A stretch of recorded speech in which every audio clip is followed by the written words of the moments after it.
Welcome to this Bible listening session with me, myself, and my King. I'm Manny, your host, and today we'll be reading from the book of Genesis in the World English Bible. Feel free to follow along in your own Bible, or if you prefer, simply listen as I guide you through God's Word. Let's begin. Chapter 26. There was a famine in the land, besides the first famine that was in the days of Abraham. Isaac went to Abimelech, king of the Philistines, to Gerar. Yahweh appeared to him and said, "Don't go down into Egypt. Live in the land I will tell you about. Sojourn in this land, and I will be with you, and will bless you. For to you and to your seed I will give all these lands, and I will establish the oath which I swore to Abraham your father. I will multiply your seed as the stars of the sky, and will give to your seed all these lands. In your seed will all the nations of the earth be blessed, because Abraham obeyed my voice, and kept my charge, my commandments, my statutes, and my laws." Isaac lived in Gerar. The men of the place asked him about his wife. He said, "She is my sister," for he was afraid to say, "my wife," lest, he thought, the men of the place might kill me for Rebekah, because she is beautiful to look at. It happened, when he had been there a long time, that Abimelech, king of the Philistines, looked out at a window and saw, and behold, Isaac was caressing Rebekah, his wife. Abimelech called Isaac and said, "Behold, surely she is your wife. Why did you say, 'She is my sister'?" Isaac said to him, "Because I said, 'Lest I die because of her.'" Abimelech said, "What is this you have done to us? One of the people might easily have lain with your wife, and you would have brought guilt on us." Abimelech charged all the people, saying, "He who touches this man or his wife will surely be put to death." Isaac sowed in that land, and reaped in the same year 100 times what he planted. Yahweh blessed him. The man grew great, and grew more and more, until he became very great. He had possessions of flocks, possessions of herds, and a great household. The Philistines envied him. Now all the wells which his father's servants had dug in the days of Abraham, his father, the Philistines had stopped and filled with earth.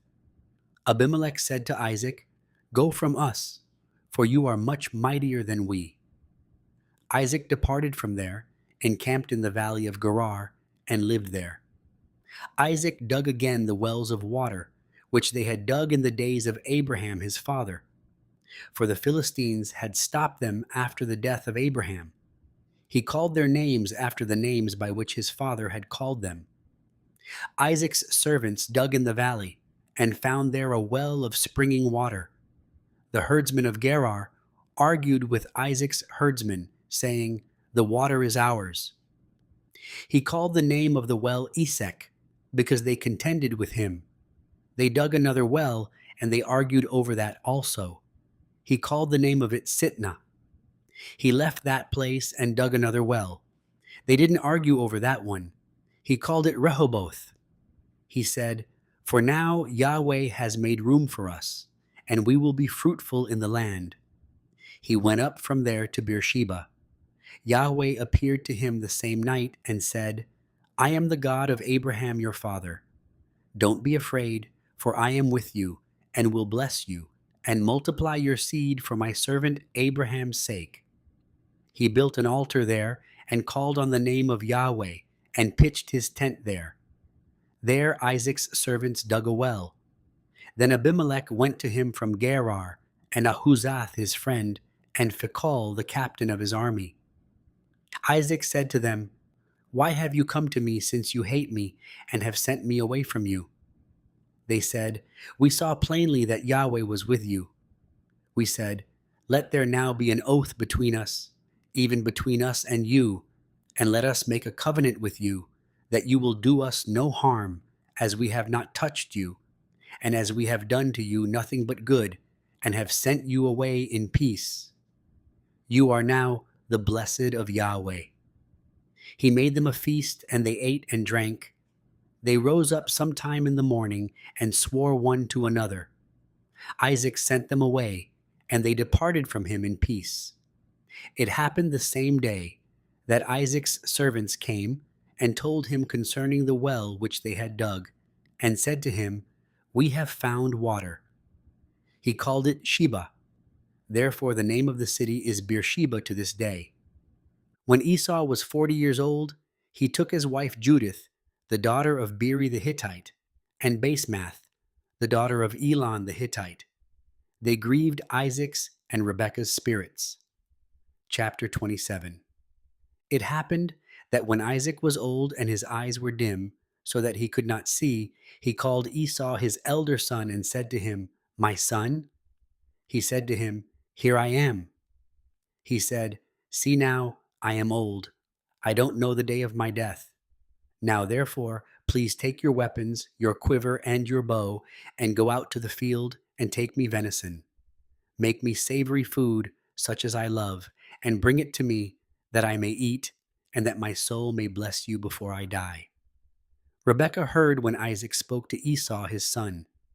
Esau went to the field to hunt for venison, and to bring it. Rebekah spoke to Jacob her son, saying, "Behold, I heard your father speak to Esau your brother, saying, 'Bring me venison, and make me savory food, that I may eat, and bless you before Yahweh before my death.' Now therefore, my son, obey my voice according to that which I command you. Go now to the flock and get me from there 2 good kids of the goats. I will make them savory food for your father, such as he loves. You shall bring it to your father, that he may eat, so that he may bless you before his death." Jacob said to Rebekah his mother, "Behold, Esau my brother is a hairy man, and I am a smooth man. What if my father touches me? I will seem to him as a deceiver, and I would bring a curse on myself, and not a blessing." His mother said to him, "Let your curse be on me, my son. Only obey my voice and go get them for me."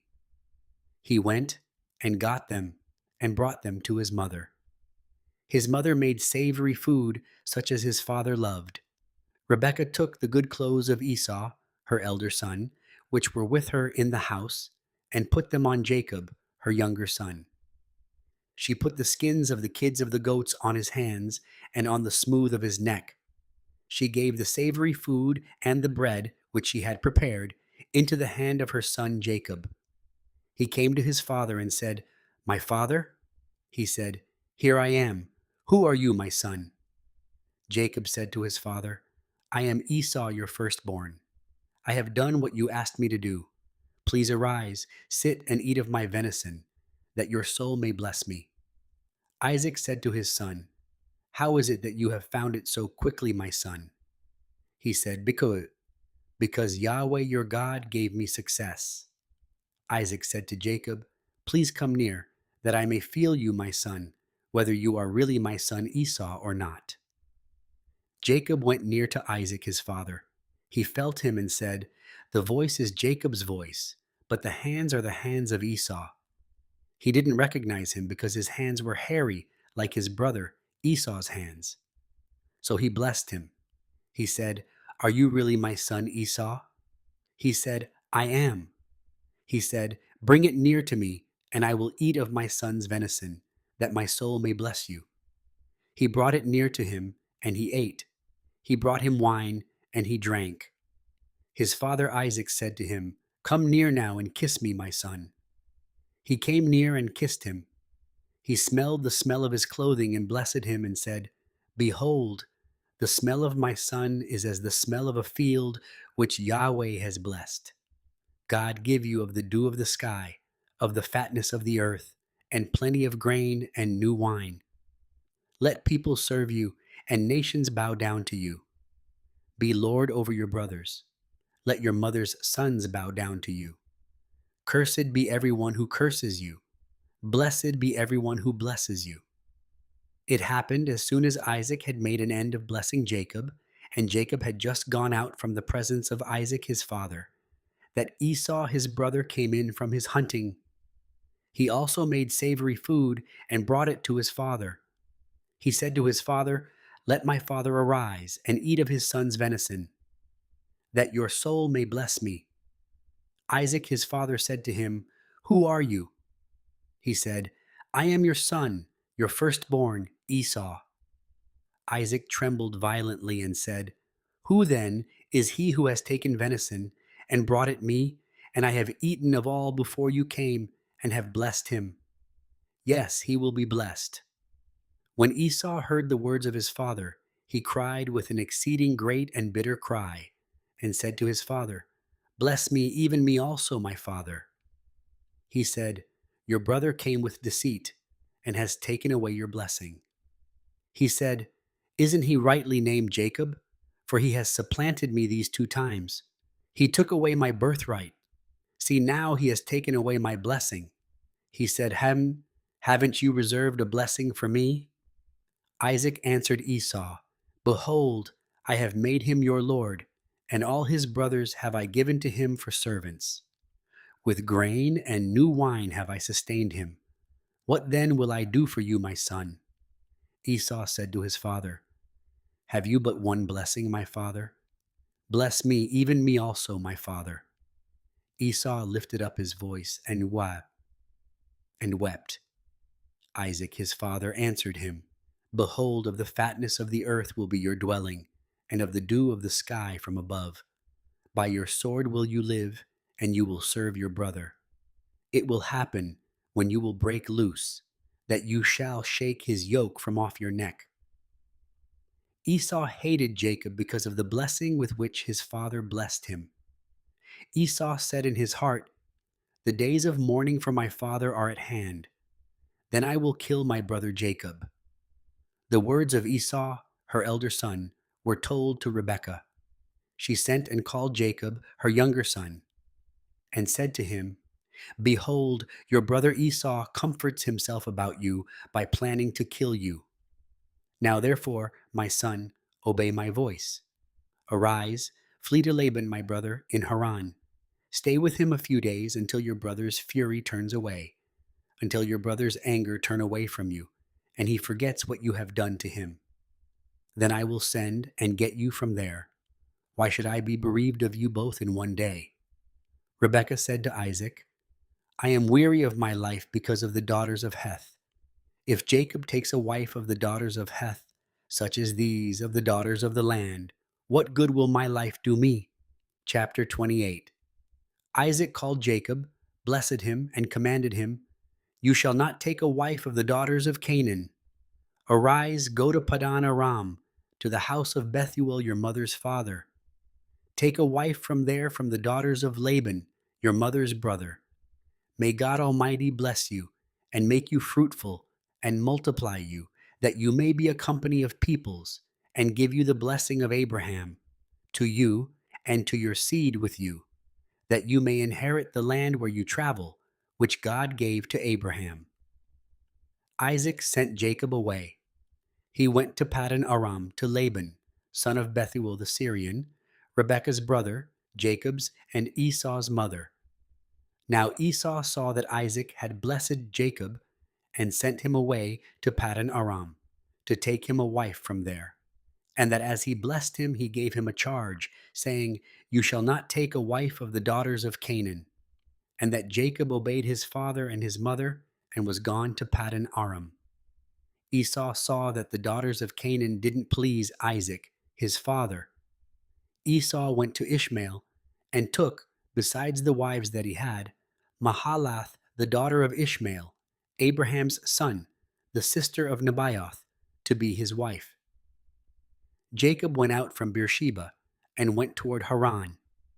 He came to a certain place, and stayed there all night, because the sun had set. He took one of the stones of the place, and put it under his head, and lay down in that place to sleep. He dreamed, Behold, a stairway set upon the earth, and the top of it reached to heaven. Behold, the angels of God ascending and descending on it. Behold, Yahweh stood above it and said, I am Yahweh, the God of Abraham your father, and the God of Isaac. The land whereon you lie, to you will I give it, and to your seed. Your seed will be as the dust of the earth, and you will spread abroad to the west, and to the east, and to the north, and to the south. In you and in your seed will all the families of the earth be blessed. Behold, I am with you, and will keep you wherever you go, and will bring you again into this land. For I will not leave you until I have done that which I have spoken of to you. Jacob awakened out of his sleep, and he said, Surely Yahweh is in this place, and I didn't know it. He was afraid and said, How dreadful is this place! This is none other than God's house, and this is the gate of heaven. Jacob rose up early in the morning and took the stone that he had put under his head and set it up for a pillar and poured oil on the top of it. He called the name of that place Bethel, but the name of the city was Luz at the first. Jacob vowed a vow, saying, If God will be with me and will keep me in this way that I go, and will give me bread to eat and clothing to put on, so that I come again to my father's house in peace, and Yahweh will be my God, then this stone, which I have set up for a pillar, will be God's house. Of all that you will give me, I will surely give the tenth to you. Chapter 29. Then Jacob went on his journey and came to the land of the children of the east. He looked, and behold, a well in the field, and behold, 3 flocks of sheep lying there by it. For out of that well they watered the flocks. The stone on the well's mouth was large. There all the flocks were gathered. They rolled the stone from the well's mouth, and watered the sheep, and put the stone again on the well's mouth in its place. Jacob said to them, My relatives, where are you from? They said, We are from Haran. He said to them, Do you know Laban, the son of Nahor? They said, We know him. He said to them, Is it well with him? They said, It is well.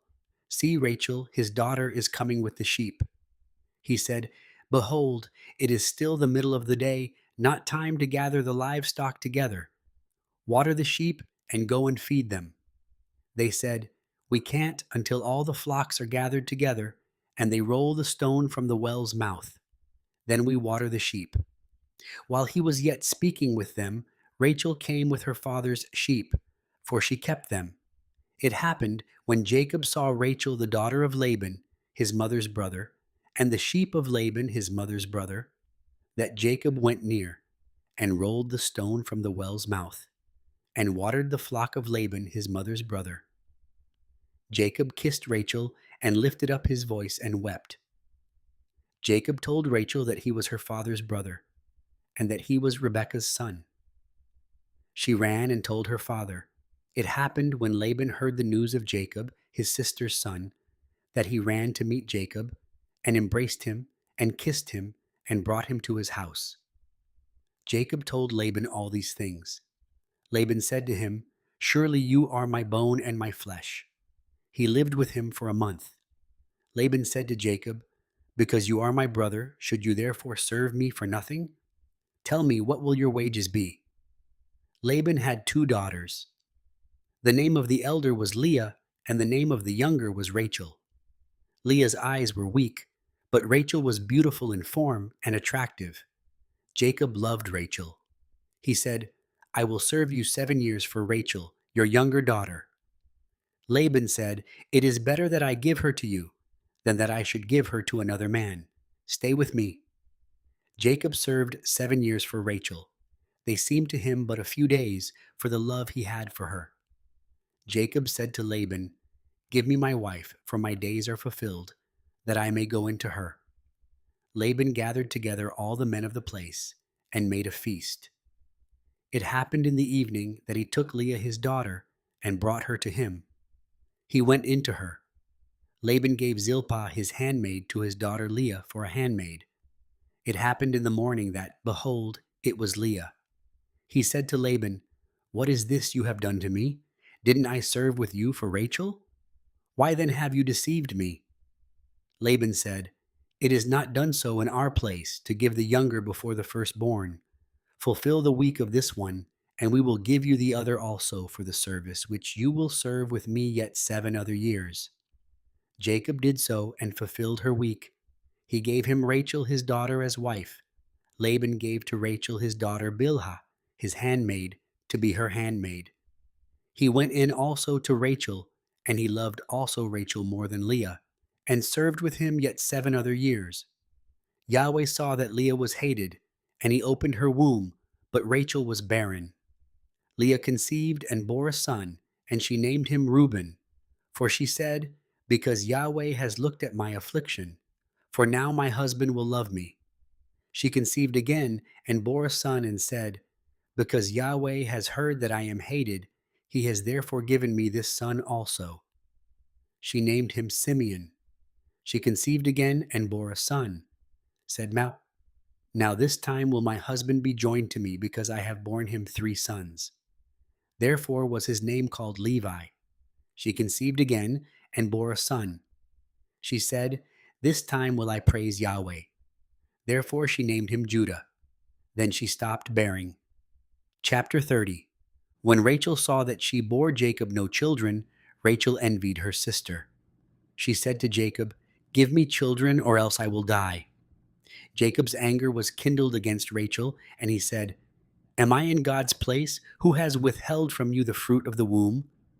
She said, behold my maid Bilhah. Go into her, that she may bear on my knees, and I also may obtain children by her. She gave him Bilhah her handmaid as wife, and Jacob went in to her. Bilhah conceived and bore Jacob a son. Rachel said, God has judged me, and has also heard my voice, and has given me a son. Therefore called she his name Dan. Bilhah, Rachel's handmaid, conceived again, and bore Jacob a second son. Rachel said, with mighty wrestlings have I wrestled with my sister, and have prevailed.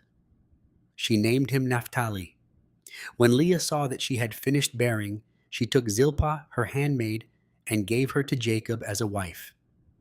Zilpah, Leah's handmaid, bore Jacob a son. Leah said, how fortunate! She named him Gad. Zilpah, Leah's handmaid, bore Jacob a second son. Leah said, happy am I, for the daughters will call me happy. She named him Asher. Reuben went in the days of wheat harvest, and found mandrakes in the field, and brought them to his mother, Leah. Then Rachel said to Leah, please give me some of your son's mandrakes. She said to her, is it a small matter that you have taken away my husband? Would you take away my son's mandrakes also? Rachel said, therefore he will lie with you tonight for your son's mandrakes. Jacob came from the field in the evening, and Leah went out to meet him and said, you must come in to me, for I have surely hired you with my son's mandrakes. He lay with her that night. God listened to Leah, and she conceived and bore Jacob a 5th son. Leah said, God has given me my hire, because I gave my handmaid to my husband. She named him Issachar. Leah conceived again, and bore a 6th son to Jacob. Leah said, God has endowed me with a good dowry. Now my husband will live with me, because I have borne him 6 sons. She named him Zebulun. Afterwards she bore a daughter, and named her Dinah. God remembered Rachel, and God listened to her, and opened her womb. She conceived, bore a son, and said, God has taken away my reproach. She named him Joseph, saying, may Yahweh add another son to me. It happened when Rachel had borne Joseph, that Jacob said to Laban, send me away, that I may go to my own place and to my country. Give me my wives and my children for whom I have served you, and let me go. For you know my service with which I have served you. Laban said to him, if now I have found favor in your eyes, stay here, for I have divined that Yahweh has blessed me for your sake. He said, appoint me your wages, and I will give it. He said to him, you know how I have served you, and how your livestock have fared with me. For it was little which you had before I came, and it has increased to a multitude. Yahweh has blessed you wherever I turned. Now when will I provide for my own house also? He said, what shall I give you? Jacob said, you shall not give me anything. If you will do this thing for me, I will again feed your flock and keep it. I will pass through all your flock today, removing from there every speckled and spotted one, and every black one among the sheep, and the spotted and speckled among the goats. This will be my hire, so my righteousness will answer for me hereafter, when you come concerning my hire that is before you. Every one that is not speckled and spotted among the goats, and black among the sheep, that might be with me, will be counted stolen. Laban said, Behold, I desire it to be according to your word. That day he removed the male goats that were streaked and spotted, and all the female goats that were speckled and spotted, every one that had white in it, and all the black ones among the sheep, and gave them into the hand of his sons. He set 3 days' journey between himself and Jacob fed the rest of Laban's flocks. Jacob took to himself rods of fresh poplar, almond, plane tree, peeled white streaks in them, and made the white appear which was in the rods. He set the rods which he had peeled opposite the flocks in the gutters, in the watering troughs where the flocks came to drink. They conceived when they came to drink. The flocks conceived before the rods, and the flocks brought forth streaked, speckled, and spotted. Jacob separated the lambs and set the faces of the flocks toward the streaked, and all the black in the flock of Laban. And he put his own droves apart and didn't put them into Laban's flock. It happened, whenever the stronger of the flock conceived, that Jacob laid the rods before the eyes of the flock in the gutters, that they might conceive among the rods. But when the flock were feeble, he didn't put them in. So the feebler were Laban's, and the stronger Jacob's. The man increased exceedingly, and had large flocks, female servants and male servants, and camels and donkeys. Chapter 31. He heard the words of Laban's sons saying, Jacob has taken away all that was our father's. From that which was our father's, has he gotten all this wealth? Jacob saw the expression on Laban's face, and behold, it was not toward him as before. Yahweh said to Jacob, Return to the land of your fathers and to your relatives, and I will be with you. Jacob sent and called Rachel and Leah to the field to his flock, and said to them, I see the expression on your father's face, that it is not toward me as before, but the God of my father has been with me. You know that I have served your father with all of my strength. Your father has deceived me and changed my wages 10 times, but God didn't allow him to hurt me. If he said this, the speckled will be your wages, then all the flock bore speckled. If he said this, the streaked will be your wages, then all the flock bore streaked. Thus God has taken away your father's livestock and given them to me. It happened during mating season that I lifted up my eyes and saw in a dream, and behold, the male goats which leaped on the flock were streaked, speckled, and grizzled. The angel of God said to me in the dream, Jacob. And I said, Here I am. He said, Now lift up your eyes, and behold, all the male goats which leap on the flock are streaked, speckled, and grizzled. For I have seen all that Laban does to you. I am the God of Bethel, where you anointed a pillar, where you vowed a vow to me. Now arise, get out from this land, and return to the land of your birth. Rachel and Leah answered him, Is there yet any portion or inheritance for us in our father's house? Aren't we accounted by him as foreigners? For he has sold us, and has also quite devoured our money. For all the riches which God has taken away from our father, that is ours and our children's. Now then, whatever God has said to you, do. Then Jacob rose up and set his sons and his wives on the camels, and he took away all his livestock and all his possessions which he had gathered, including the livestock which he had gained in Paddan Aram, to go to Isaac his father, to the land of Canaan. Now Laban had gone to shear his sheep, and Rachel stole the teraphim that were her father's. Jacob deceived Laban the Syrian, in that he didn't tell him that he was running away. So he fled with all that he had. He rose up, passed over the river, and set his face toward the mountain of Gilead. Laban was told on the third day that Jacob had fled. He took his relatives with him and pursued after him 7 days' journey. He overtook him in the mountain of Gilead. God came to Laban, the Syrian, in a dream of the night, and said to him, "Take heed to yourself that you don't speak to Jacob either good or bad." Laban caught up with Jacob. Now Jacob had pitched his tent in the mountain, and Laban with his relatives encamped in the mountain of Gilead. Laban said to Jacob, "What have you done that you have deceived me and carried away my daughters like captives of the sword? Why did you flee secretly and deceive me, and didn't tell me that I might have sent you away with mirth and with songs, with tambourine and with harp, and didn't allow me to kiss my sons and my daughters? Now have you done foolishly. It is in the power of my hand to hurt you, but the God of your father spoke to me last night, saying, 'Take heed to yourself that you don't speak to Jacob either good or bad.' Now you want to be gone, because you greatly longed for your father's house. But why have you stolen my gods?" Jacob answered Laban, "Because I was afraid, for I said, 'Lest you should take your daughters from me by force.' Anyone you find your gods with shall not live. Before our relatives, discern what is yours with me and take it." For Jacob didn't know that Rachel had stolen them. Laban went into Jacob's tent, into Leah's tent, and into the tent of the two female servants, but he didn't find them. He went out of Leah's tent and entered into Rachel's tent.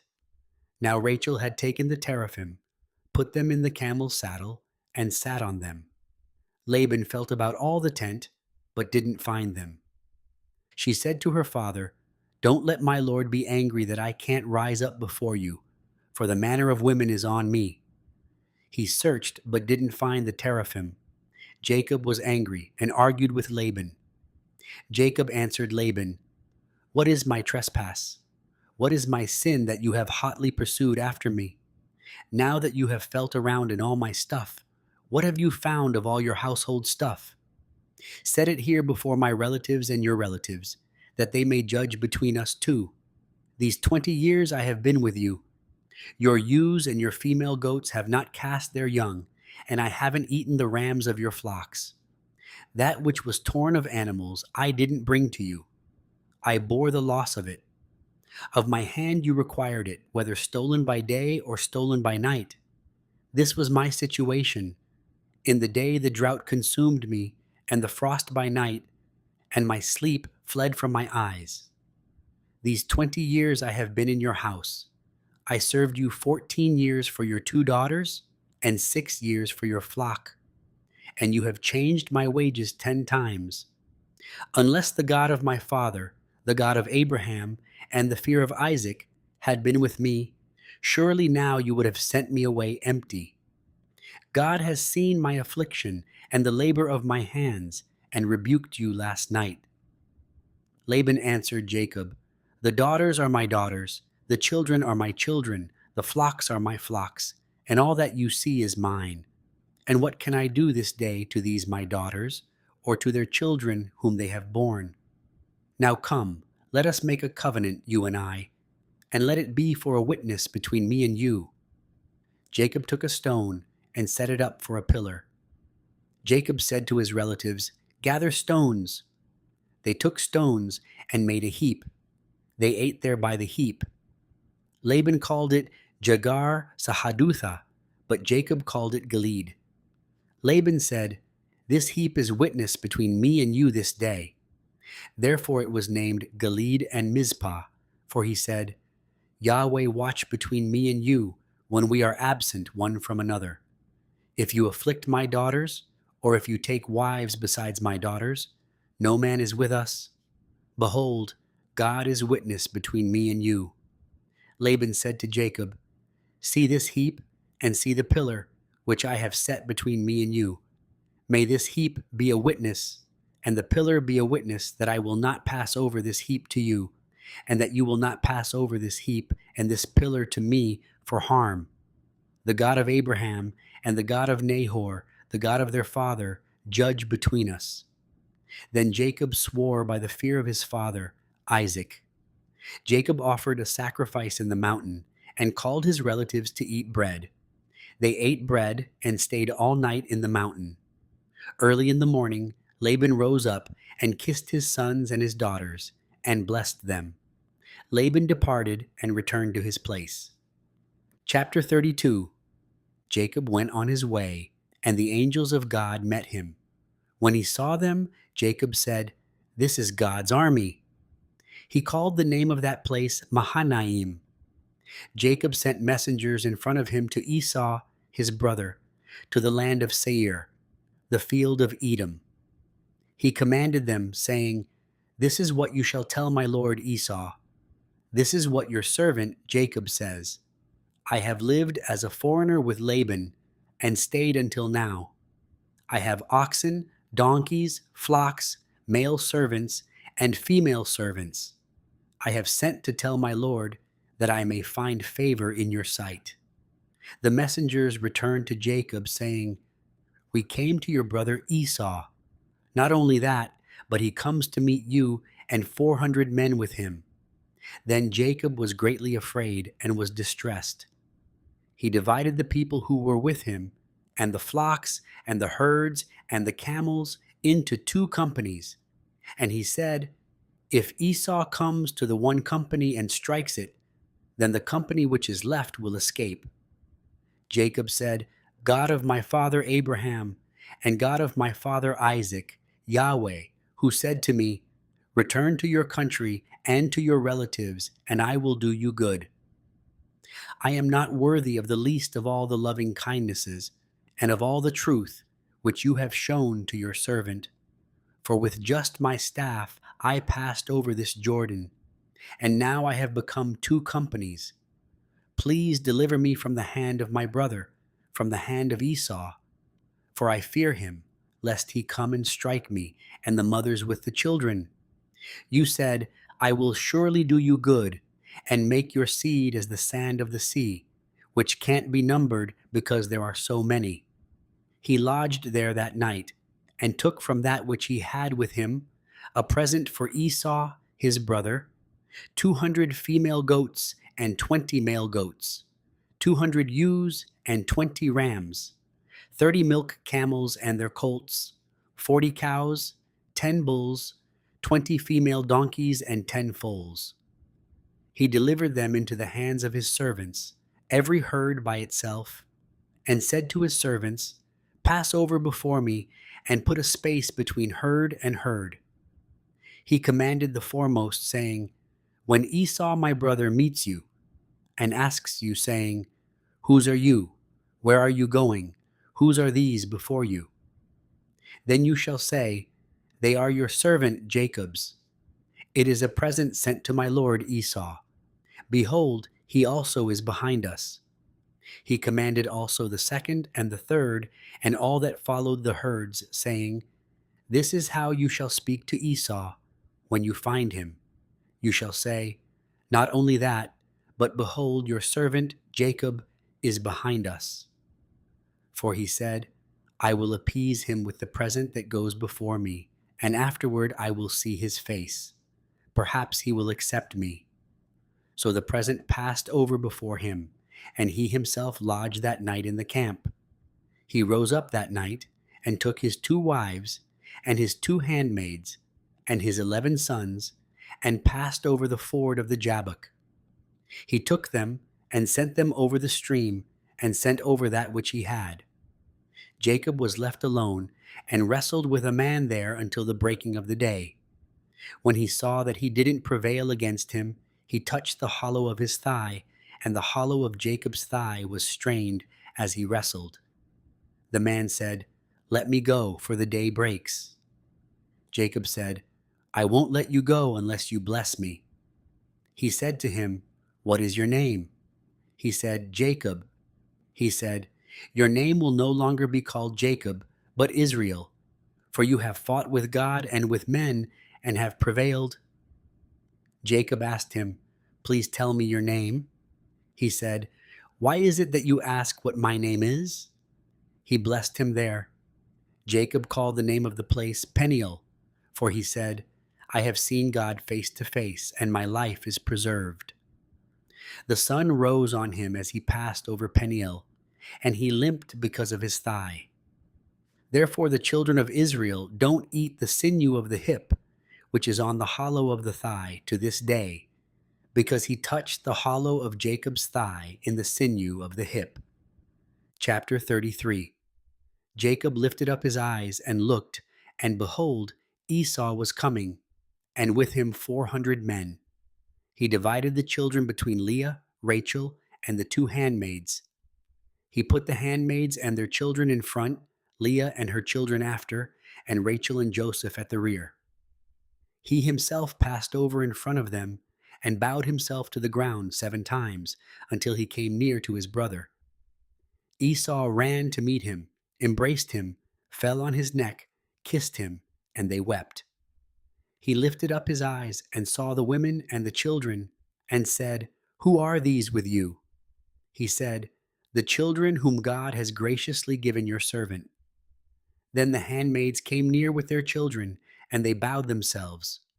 Leah also and her children came near, and bowed themselves. After them Joseph came near with Rachel, and they bowed themselves. Esau said, "What do you mean by all this company which I met?" Jacob said, "To find favor in the sight of my Lord." Esau said, "I have enough, my brother. Let that which you have be yours." Jacob said, "Please no. If I have now found favor in your sight, then receive my present at my hand, because I have seen your face as one sees the face of God, and you were pleased with me. Please take the gift that I brought to you, because God has dealt graciously with me, and because I have enough." He urged him, and he took it. Esau said, "Let us take our journey, and let us go, and I will go before you."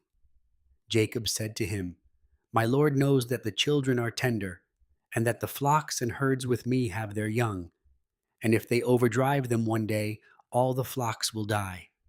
Please let my Lord pass over before his servant, and I will lead on gently, according to the pace of the livestock that are before me, and according to the pace of the children, until I come to my Lord to Seir."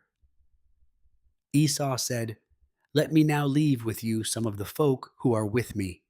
He said, "Why? Let me find favor in the sight of my Lord." So Esau returned that day on his way to Seir. Jacob traveled to Succoth, built himself a house, and made shelters for his livestock. Therefore, the name of the place is called Succoth. Jacob came in peace to the city of Shechem, which is in the land of Canaan, when he came from Paddan Aram, and encamped before the city. He bought the parcel of ground where he had spread his tent at the hand of the children of Hamor, Shechem's father, for 100 pieces of money. He erected an altar there and called it El Elohe Israel. Chapter 34. Dinah, the daughter of Leah, whom she bore to Jacob, went out to see the daughters of the land. Shechem, the son of Hamor the Hivite, the prince of the land, saw her. He took her, lay with her, and humbled her. His soul joined to Dinah, the daughter of Jacob, and he loved the young lady, and spoke kindly to the young lady. Shechem spoke to his father Hamor, saying, "Get me this young lady as a wife." Now Jacob heard that he had defiled Dinah, his daughter, and his sons were with his livestock in the field. Jacob held his peace until they came. Hamor, the father of Shechem, went out to Jacob to talk with him. The sons of Jacob came in from the field when they heard it. The men were grieved, and they were very angry, because he had done folly in Israel in lying with Jacob's daughter, a which thing ought not to be done. Hamor talked with them, saying, "The soul of my son Shechem longs for your daughter. Please give her to him as a wife. Make marriages with us. Give your daughters to us, and take our daughters for yourselves. You shall dwell with us, and the land will be before you. Live and trade in it, and get possessions in it." Shechem said to her father and to her brothers, "Let me find favor in your eyes, and whatever you will tell me I will give. Ask me a great amount for a dowry, and I will give whatever you ask of me, but give me the young lady as a wife." The sons of Jacob answered Shechem and Hamor his father with deceit, and spoke, because he had defiled Dinah their sister, and said to them, "We can't do this thing, to give our sister to one who is uncircumcised, for that is a reproach to us. Only on this condition will we consent to you, if you will be as we are, that every male of you be circumcised. Then will we give our daughters to you, and we will take your daughters to us, and we will dwell with you, and we will become one people.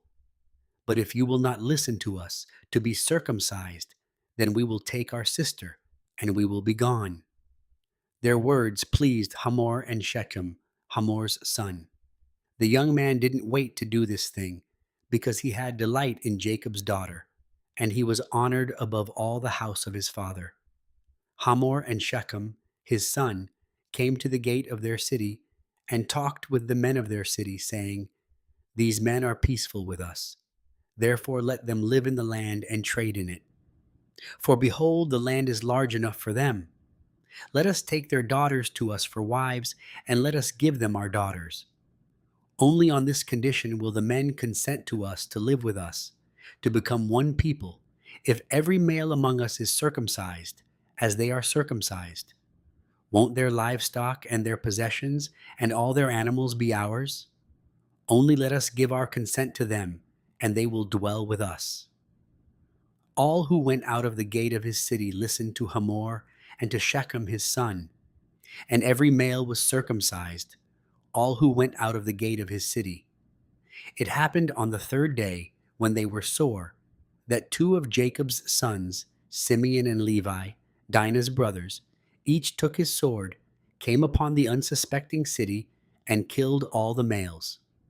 They killed Hamor and Shechem, his son, with the edge of the sword, and took Dinah out of Shechem's house and went away. Jacob's sons came on the dead and plundered the city, because they had defiled their sister. They took their flocks, their herds, their donkeys, that which was in the city, that which was in the field, and all their wealth. They took captive all their little ones and their wives, and took as plunder everything that was in the house. Jacob said to Simeon and Levi, "You have troubled me to make me odious to the inhabitants of the land, among the Canaanites and the Perizzites. I am few in number. They will gather themselves together against me and strike me, and I will be destroyed, I and my house." They said, "Should he deal with our sister as with a prostitute?" Chapter 35. God said to Jacob, "Arise, go up to Bethel and live there. Make there an altar to God, who appeared to you when you fled from the face of Esau your brother." Then Jacob said to his household and to all who were with him, "Put away the foreign gods that are among you. Purify yourselves, change your garments. Let us arise and go up to Bethel. I will make there an altar to God, who answered me in the day of my distress, and was with me in the way which I went."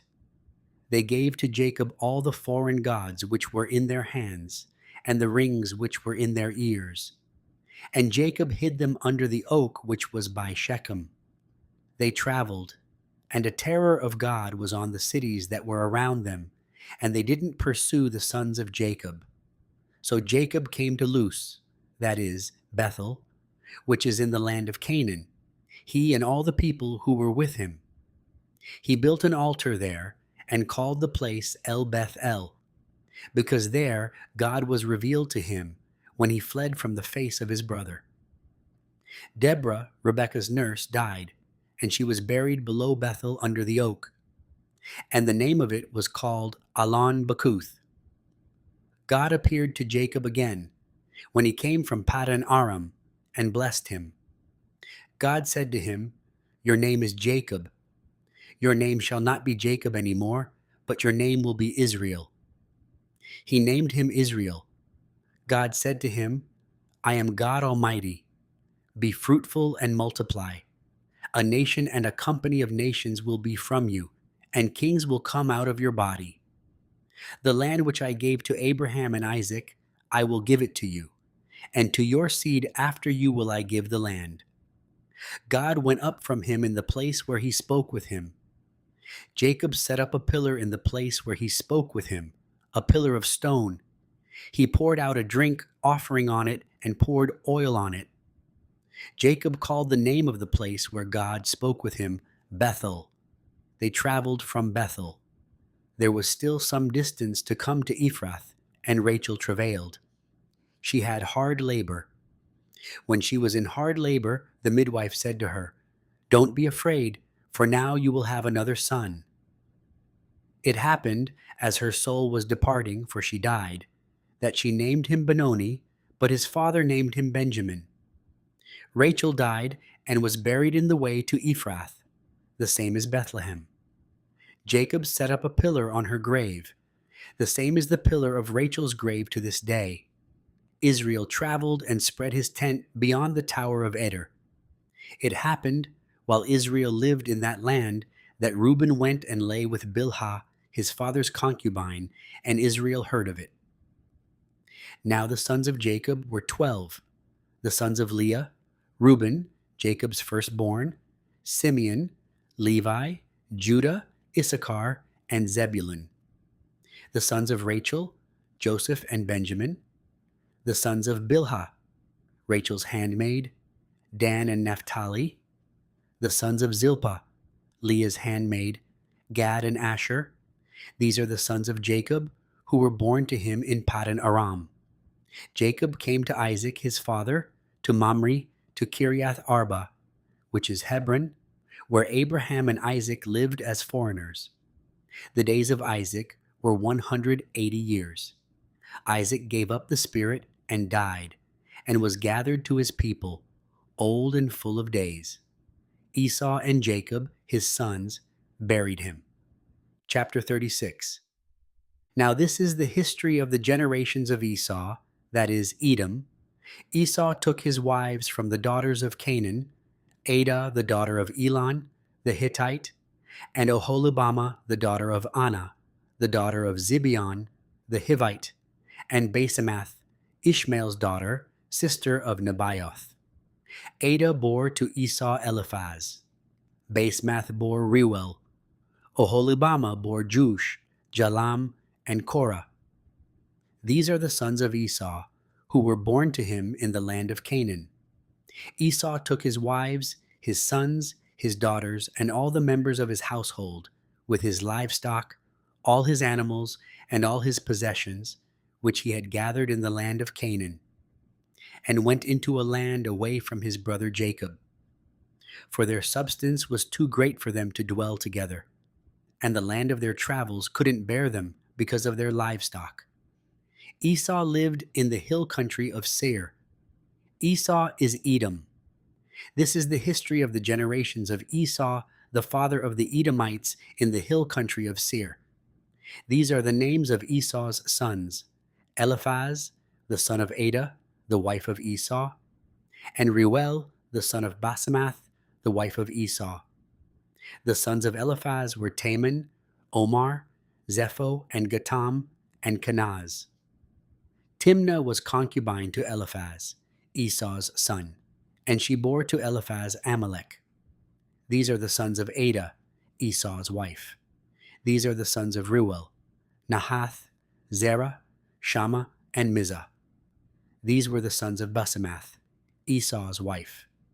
These were the sons of Oholibamah, the daughter of Anah, the daughter of Zibeon, Esau's wife.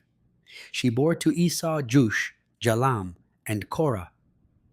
These are the chiefs of the sons of Esau, the sons of Eliphaz, the firstborn of Esau: Chief Taman, Chief Omar, Chief Zepho, Chief Kenaz, Chief Korah, Chief Gatam, Chief Amalek. These are the chiefs who came of Eliphaz in the land of Edom. These are the sons of Adah. These are the sons of Reuel, Esau's son: Chief Nahath, Chief Zerah, Chief Shammah, Chief Mizah. These are the chiefs who came of Reuel in the land of Edom. These are the sons of Basemath, Esau's wife. These are the sons of Oholibamah, Esau's wife: Chief Jush, Chief Jalam, Chief Korah. These are the chiefs who came of Oholibamah, the daughter of Anah, Esau's wife. These are the sons of Esau, that is, Edom, and these are their chiefs. These are the sons of Seir the Horite, the inhabitants of the land: Lotan, Shobal, Zibeon, Anah, Dishon, Ezer, and Dishan. These are the chiefs who came of the Horites, the children of Seir in the land of Edom. The children of Lotan were Hori and Heman. Lotan's sister was Timnah. These are the children of Shobal: Alvan, Manahath, Ebal, Shepho, and Onam. These are the children of Zibeon: Aya and Anah. This is Anah who found the hot springs in the wilderness, as he fed the donkeys of Zibeon his father. These are the children of Anah: Dishon and Oholibamah, the daughter of Anah. These are the children of Dishon: Hemdan, Eshban, Ithran, and Charan. These are the children of Ezer: Bilhan, Zavan, and Akan.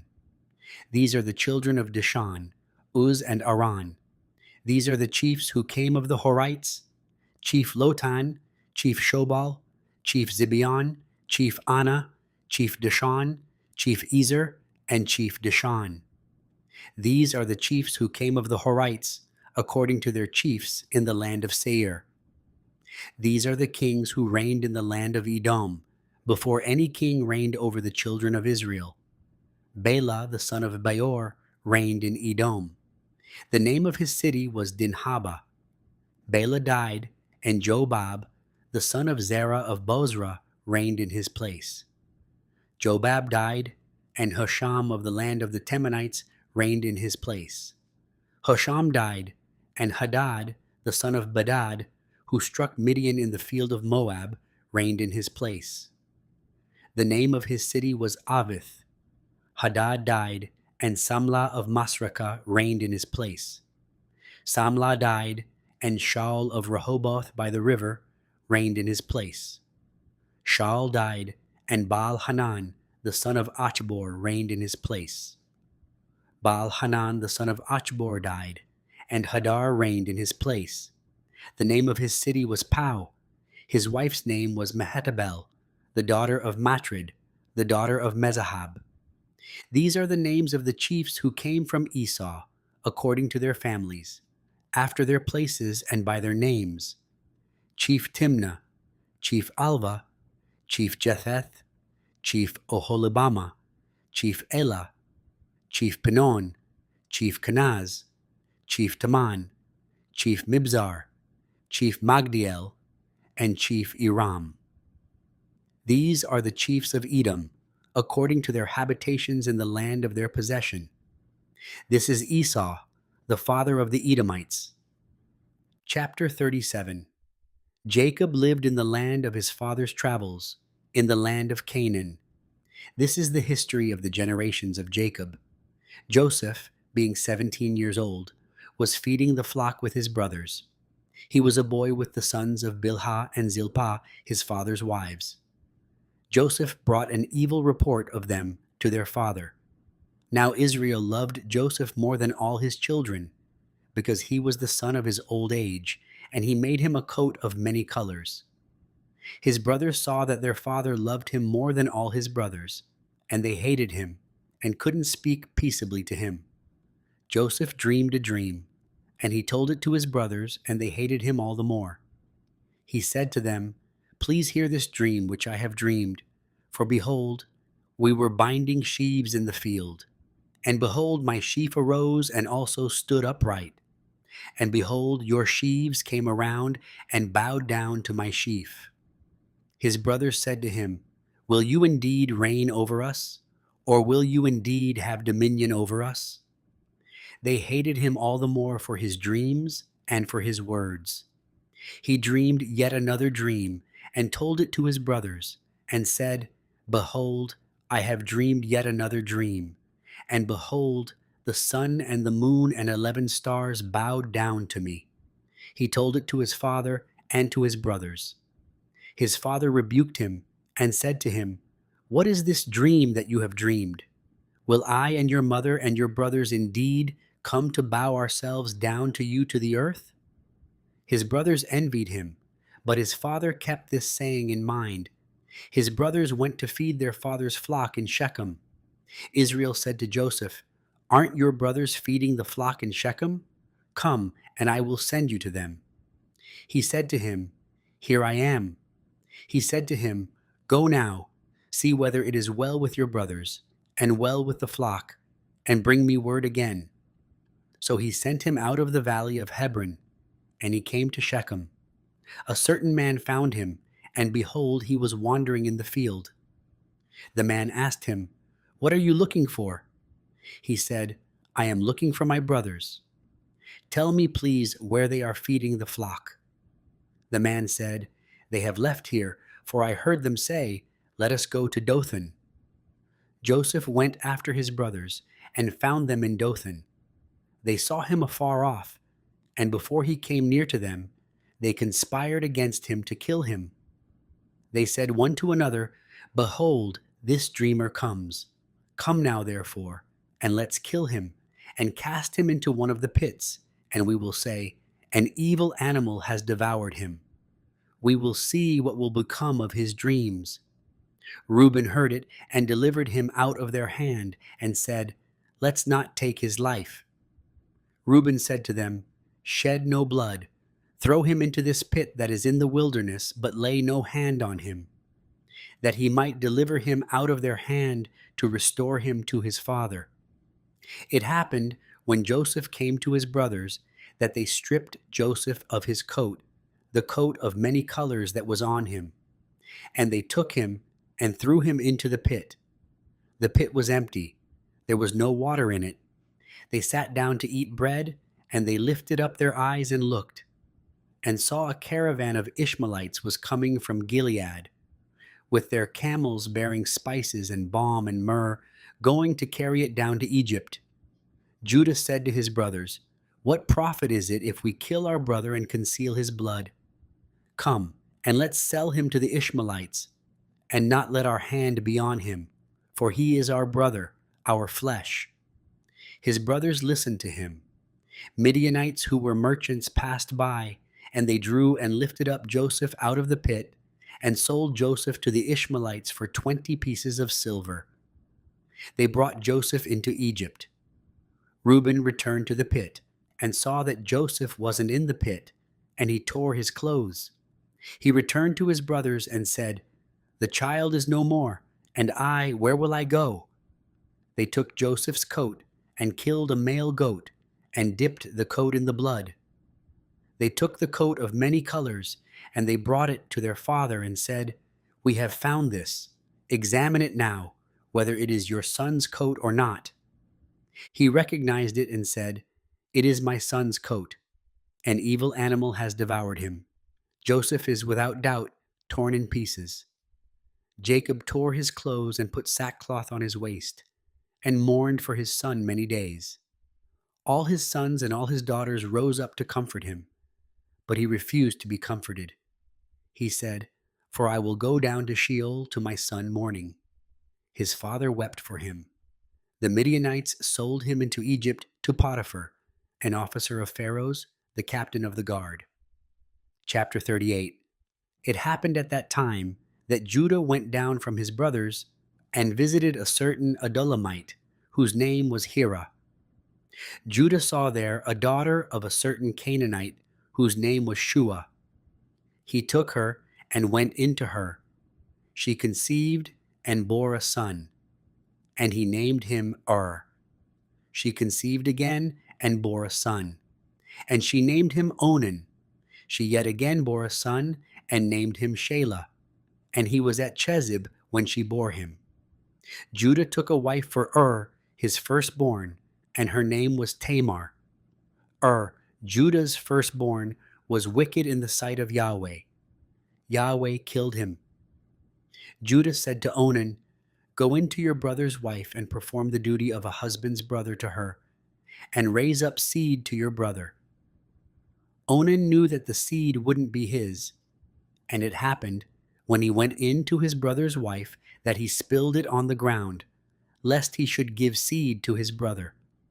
The thing which he did was evil in the sight of Yahweh, and he killed him also. Then Judah said to Tamar, his daughter-in-law, "Remain a widow in your father's house, until Shelah, my son, is grown up." For he said, "Lest he also die, like his brothers." Tamar went and lived in her father's house. After many days, Shua's daughter, the wife of Judah, died. Judah was comforted and went up to his sheep-shearers to Timnah, he and his friend Hira, the Adullamite. It was told Tamar, saying, "Behold, your father-in-law is going up to Timnah to shear his sheep." She took off of her the garments of her widowhood, and covered herself with her veil, and wrapped herself, and sat in the gate of Enaim, which is by the way to Timnah. For she saw that Shelah was grown up, and she wasn't given to him as a wife. When Judah saw her, he thought that she was a prostitute, for she had covered her face. He turned to her by the way and said, "Please come, let me come in to you." For he didn't know that she was his daughter-in-law. She said, "What will you give me that you may come in to me?" He said, "I will send you a kid of the goats from the flock." She said, "Will you give me a pledge until you send it?" He said, "What pledge will I give you?" She said, "Your signet and your cord and your staff that is in your hand." He gave them to her and came in to her, and she conceived by him. She arose and went away, and put off her veil from her, and put on the garments of her widowhood. Judah sent the kid of the goats by the hand of his friend the Adullamite to receive the pledge from the woman's hand, but he didn't find her. Then he asked the men of her place, saying, "Where is the prostitute that was at Enaim by the road?" They said, "There has been no prostitute here." He returned to Judah and said, "I haven't found her." And also the men of the place said, "There has been no prostitute here." Judah said, "Let her keep it, lest we be shamed. Behold, I sent this kid, and you haven't found her." It happened about 3 months later that it was told Judah, saying, "Tamar, your daughter-in-law, has played the prostitute, and moreover, behold, she is with child by prostitution." Judah said, "Bring her forth, and let her be burnt." When she was brought forth, she sent to her father-in-law, saying, "By the man whose these are, I am with child." She also said, "Please discern whose are these, the signet, and the cords, and the staff." Judah acknowledged them, and said, "She is more righteous than I, because I didn't give her to Shelah, my son."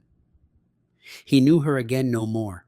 It happened in the time of her travail, that, behold, twins were in her womb. When she travailed, one put out a hand, and the midwife took and tied a scarlet thread on his hand, saying, "This came out first."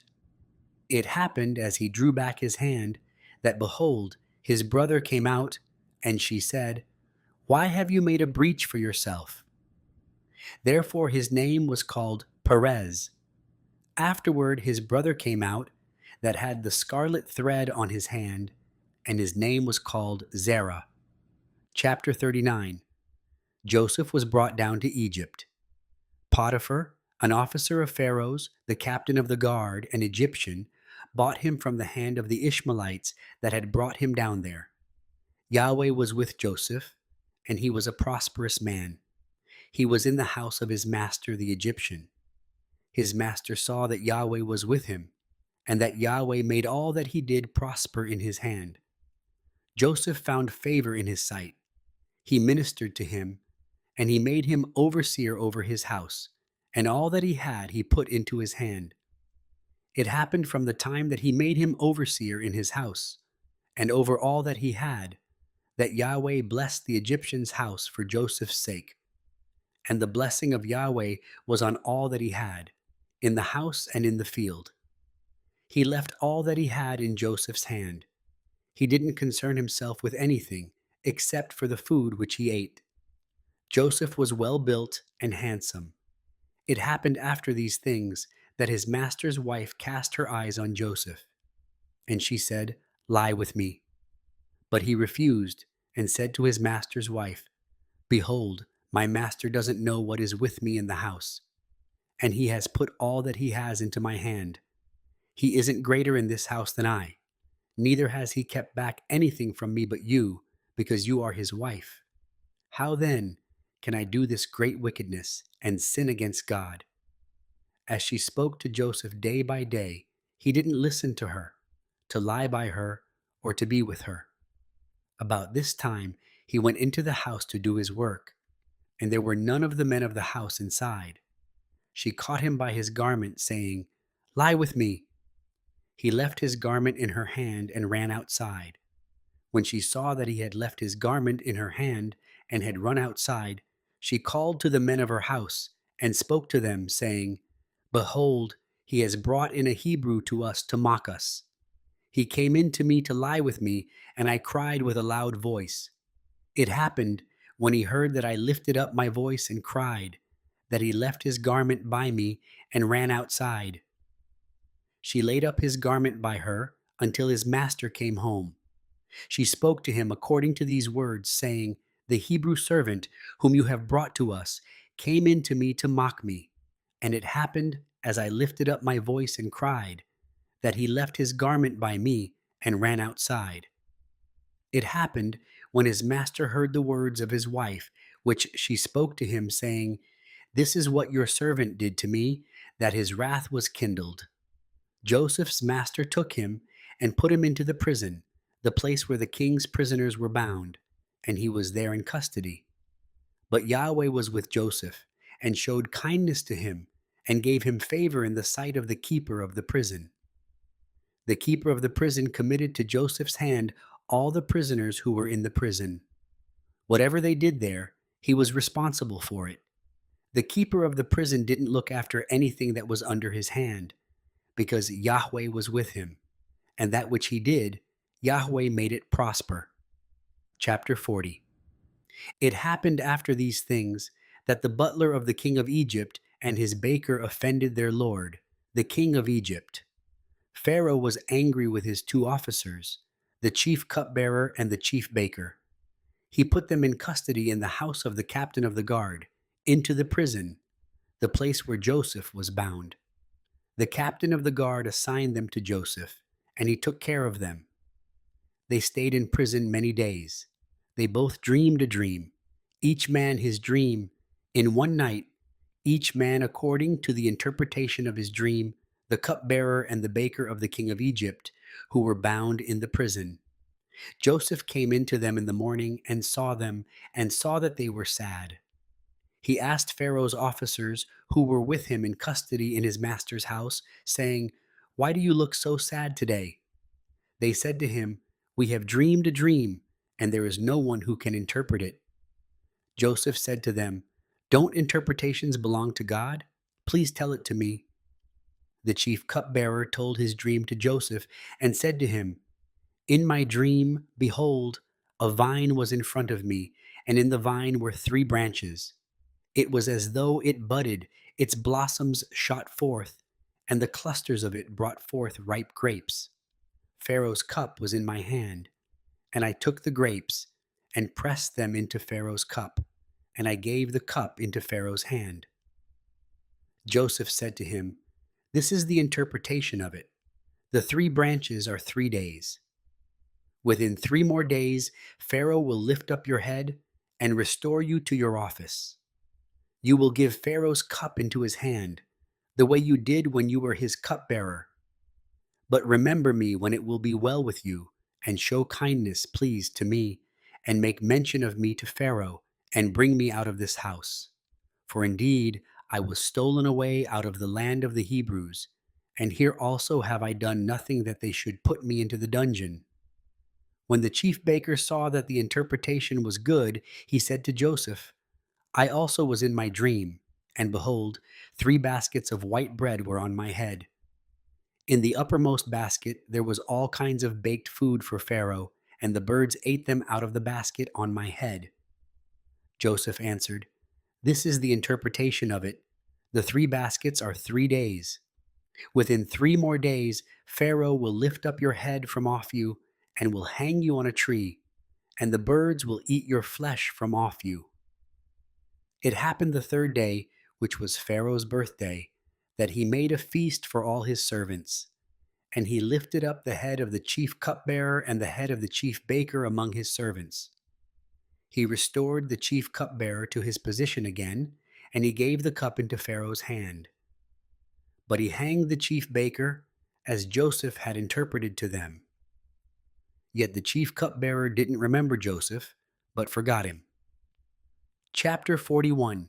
It happened at the end of 2 full years that Pharaoh dreamed, and behold, he stood by the river. Behold, there came up out of the river 7 cattle, sleek and fat, and they fed in the marsh grass. Behold, 7 other cattle came up after them out of the river, ugly and thin, and stood by the other cattle on the brink of the river. The ugly and thin cattle ate up the 7 sleek and fat cattle. So Pharaoh awoke. He slept and dreamed a second time. And behold, 7 heads of grain came up on one stalk, healthy and good. Behold, 7 heads of grain, thin and blasted with the east wind, sprung up after them. The thin heads of grain swallowed up the 7 healthy and full ears. Pharaoh awoke, and behold, it was a dream. It happened in the morning that his spirit was troubled, and he sent and called for all of Egypt's magicians and wise men. Pharaoh told them his dreams, but there was no one who could interpret them to Pharaoh. Then the chief cupbearer spoke to Pharaoh, saying, I remember my faults today. Pharaoh was angry with his servants and put me in custody in the house of the captain of the guard, me and the chief baker. We dreamed a dream in one night, I and he. We dreamed each man according to the interpretation of his dream. There was with us there a young man, a Hebrew, servant to the captain of the guard. And we told him, and he interpreted to us our dreams. To each man according to his dream he interpreted. It happened as he interpreted to us, so it was. He restored me to my office, and he hanged him.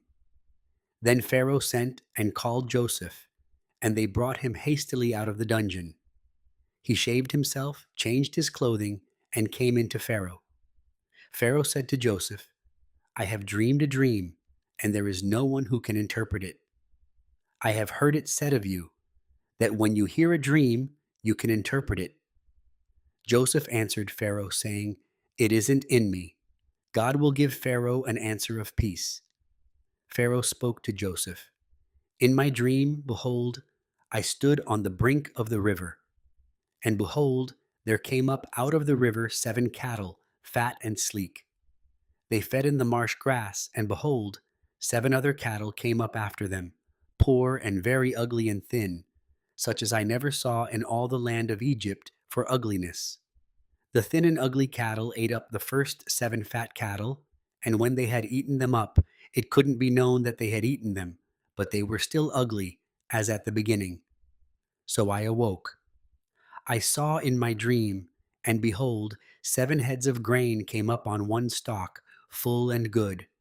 And behold, 7 heads of grain, withered, thin, and blasted with the east wind, sprung up after them. The thin heads of grain swallowed up the 7 good heads of grain. I told it to the magicians, but there was no one who could explain it to me. Joseph said to Pharaoh, The dream of Pharaoh is one. What God is about to do he has declared to Pharaoh. The 7 good cattle are 7 years, and the 7 good heads of grain are 7 years. The dream is one. The 7 thin and ugly cattle that came up after them are 7 years. And also the 7 empty heads of grain blasted with the east wind. They will be 7 years of famine. That is the thing which I spoke to Pharaoh. What God is about to do he has shown to Pharaoh. Behold, there come 7 years of great plenty throughout all the land of Egypt. There will arise after them 7 years of famine, and all the plenty will be forgotten in the land of Egypt. The famine will consume the land, and the plenty will not be known in the land by reason of that famine which follows, for it will be very grievous. The dream was doubled to Pharaoh, because the thing is established by God, and God will shortly bring it to pass. Now therefore let Pharaoh look for a discreet and wise man, and set him over the land of Egypt. Let Pharaoh do this, and let him appoint overseers over the land, and take up the fifth part of the land of Egypt's produce in the 7 plenteous years. Let them gather all the food of these good years that come, and lay up grain under the hand of Pharaoh for food in the cities, and let them keep it.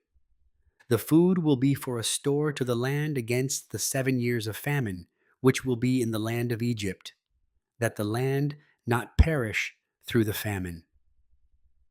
The thing was good in the eyes of Pharaoh, and in the eyes of all his servants. Pharaoh said to his servants, "Can we find such a one as this, a man in whom is the Spirit of God?" Pharaoh said to Joseph, "Because God has shown you all of this, there is none so discreet and wise as you. You shall be over my house, and according to your word will all my people be ruled. Only in the throne I will be greater than you." Pharaoh said to Joseph, "Behold, I have set you over all the land of Egypt." Pharaoh took off his signet ring from his hand and put it on Joseph's hand, and arrayed him in robes of fine linen, and put a gold chain about his neck, and he made him to ride in the second chariot which he had. They cried before him, "Bow the knee." He set him over all the land of Egypt.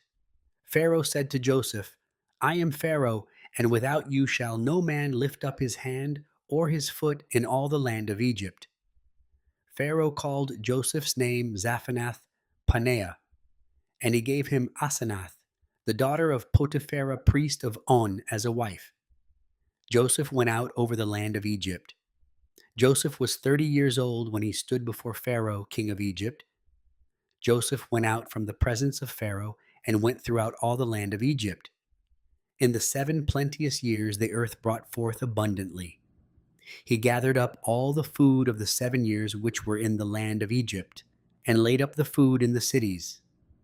The food of the field, which was round about every city, he laid up in the same.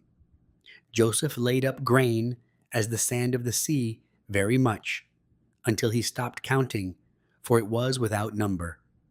To Joseph were born 2 sons before the year of famine came, whom Asenath, the daughter of Potiphera priest of On, bore to him. Joseph called the name of the firstborn Manasseh, for, he said, God has made me forget all my toil and all my father's house. The name of the second he called Ephraim, for God has made me fruitful in the land of my affliction. The 7 years of plenty that were in the land of Egypt came to an end. The 7 years of famine began to come, just as Joseph had said. There was famine in all lands, but in all the land of Egypt there was bread.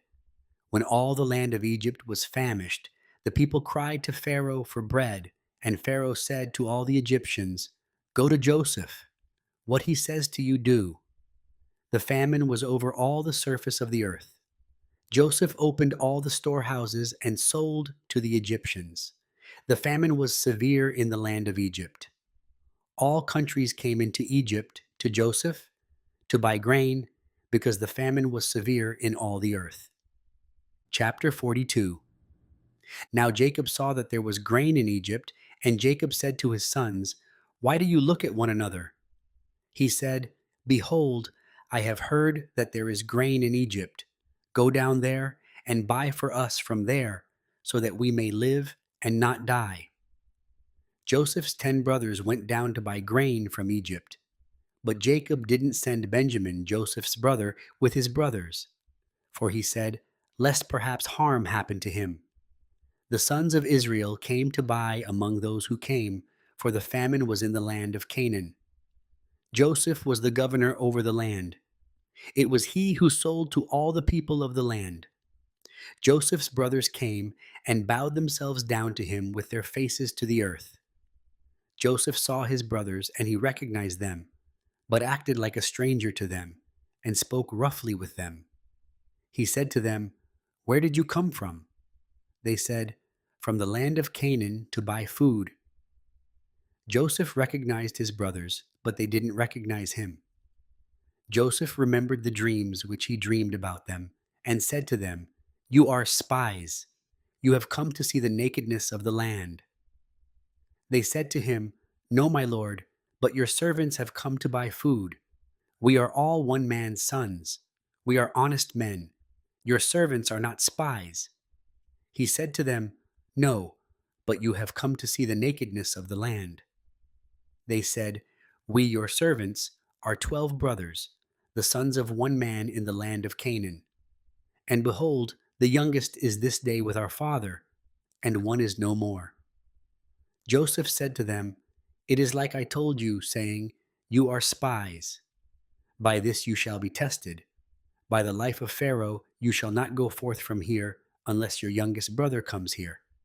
Send one of you, and let him get your brother, and you shall be bound, that your words may be tested, whether there is truth in you, or else by the life of Pharaoh, surely you are spies. He put them all together into custody for 3 days. Joseph said to them the third day, Do this and live, for I fear God. If you are honest men, then let one of your brothers be bound in your prison. But you go, carry grain for the famine of your houses. Bring your youngest brother to me, so will your words be verified, and you won't die. They did so. They said one to another, We are certainly guilty concerning our brother, in that we saw the distress of his soul when he begged us and we wouldn't listen. Therefore this distress has come upon us. Reuben answered them, saying, Didn't I tell you, saying, Don't sin against the child, and you wouldn't listen? Therefore also, behold, his blood is required. They didn't know that Joseph understood them, for there was an interpreter between them. He turned himself away from them and wept. Then he returned to them and spoke to them, and took Simeon from among them, and bound him before their eyes. Then Joseph gave a command to fill their bags with grain, and to restore every man's money into his sack, and to give them food for the way. So it was done to them. They loaded their donkeys with their grain, and departed from there. As one of them opened his sack to give his donkey food in the lodging place, he saw his money. Behold, it was in the mouth of his sack. He said to his brothers, My money is restored. Behold, it is in my sack. Their hearts failed them, and they turned trembling one to another, saying, What is this that God has done to us? They came to Jacob their father, to the land of Canaan, and told him all that had happened to them, saying, The man, the Lord of the land, spoke roughly with us and took us for spies of the country. We said to him, We are honest men. We are no spies. We are 12 brothers, sons of our father. One is no more, and the youngest is this day with our father in the land of Canaan. The man, the Lord of the land, said to us, By this I will know that you are honest men. Leave one of your brothers with me, and take grain for the famine of your houses, and go your way. Bring your youngest brother to me. Then I will know that you are not spies, but that you are honest men. So I will deliver your brother to you, and you shall trade in the land. It happened as they emptied their sacks, that behold, every man's bundle of money was in his sack. When they and their father saw their bundles of money, they were afraid. Jacob their father said to them, You have bereaved me of my children. Joseph is no more, Simeon is no more, and you want to take Benjamin away. All these things are against me. Reuben spoke to his father, saying, Kill my 2 sons if I don't bring him to you. Entrust him to my care, and I will bring him to you again.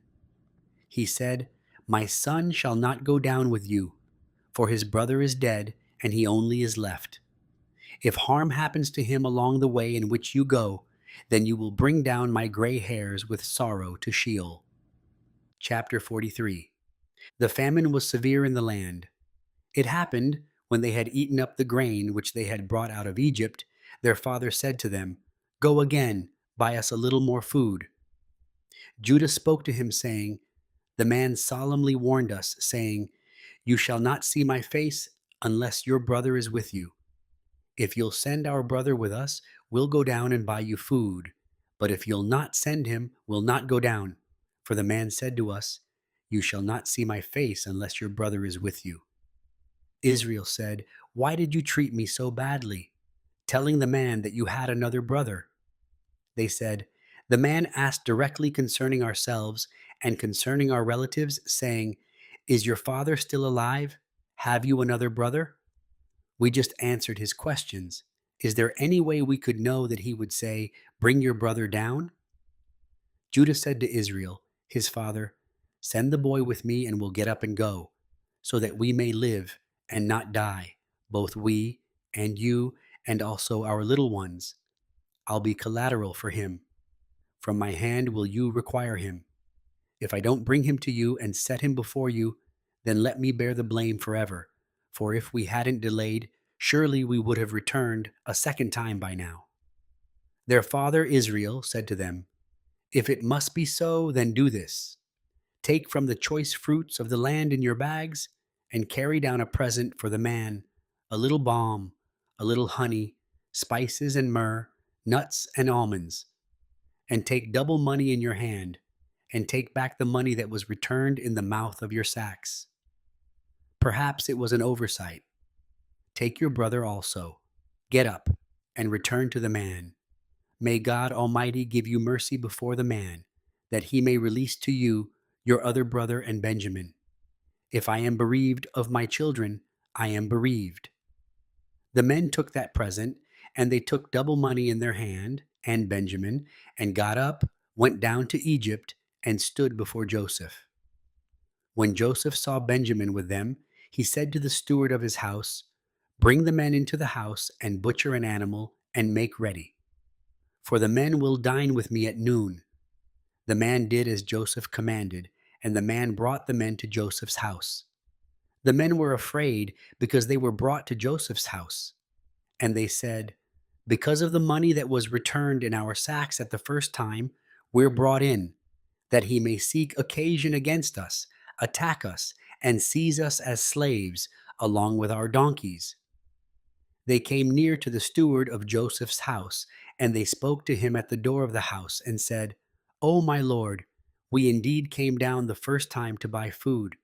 When we came to the lodging place, we opened our sacks, and behold, every man's money was in the mouth of his sack, our money in full weight. We have brought it back in our hand. We have brought down other money in our hand to buy food. We don't know who put our money in our sacks." He said, "Peace be to you. Don't be afraid. Your God and the God of your father has given you treasure in your sacks. I received your money." He brought Simeon out to them. The man brought the men into Joseph's house and gave them water, and they washed their feet. He gave their donkeys fodder. They made ready the present for Joseph's coming at noon, for they heard that they should eat bread there. When Joseph came home, they brought him the present which was in their hand into the house, and bowed themselves down to him to the earth. He asked them of their welfare, and said, "Is your father well, the old man of whom you spoke? Is he yet alive?" They said, "Your servant, our father, is well. He is still alive." They bowed the head and did homage. He lifted up his eyes and saw Benjamin, his brother, his mother's son, and said, "Is this your youngest brother, of whom you spoke to me?" He said, "God be gracious to you, my son." Joseph hurried, for his heart yearned over his brother, and he sought a place to weep. He entered into his room and wept there. He washed his face and came out. He controlled himself and said, "Serve the meal." They served him by himself, and them by themselves, and the Egyptians that ate with him by themselves, because the Egyptians don't eat bread with the Hebrews, for that is an abomination to the Egyptians. They sat before him, the firstborn according to his birthright, and the youngest according to his youth, and the men marveled one with another. He sent portions to them from before him, but Benjamin's portion was 5 times as much as any of theirs. They drank and were merry with him. Chapter 44. He commanded the steward of his house, saying, "Fill the men's sacks with food as much as they can carry, and put every man's money in his sack's mouth. Put my cup, the silver cup, in the sack's mouth of the youngest, with his grain money." He did according to the word that Joseph had spoken. As soon as the morning was light, the men were sent away, they and their donkeys. When they had gone out of the city and were not yet far off, Joseph said to his steward, "Up, follow after the men. When you overtake them, ask them, 'Why have you rewarded evil for good? Isn't this that from which my Lord drinks, and by which he indeed divines? You have done evil in so doing.' He overtook them, and he spoke these words to them. They said to him, 'Why does my Lord speak such words as these? Far be it from your servants that they should do such a thing. Behold, the money which we found in our sacks' mouths, we brought again to you out of the land of Canaan. How then should we steal silver or gold out of your Lord's house? With whoever of your servants it be found, let him die, and we also will be my Lord's bondservants.' He said, 'Now also let it be according to your words. He with whom it is found will be my bondservant, and you will be blameless.' Then they hurried, and every man took his sack down to the ground, and every man opened his sack. He searched, beginning with the eldest, and ending at the youngest. The cup was found in Benjamin's sack. Then they tore their clothes, and every man loaded his donkey, and returned to the city. Judah and his brothers came to Joseph's house, and he was still there. They fell on the ground before him. Joseph said to them, 'What deed is this that you have done? Don't you know that such a man as I can indeed divine?' Judah said, 'What will we tell my Lord? What will we speak? Or how will we clear ourselves?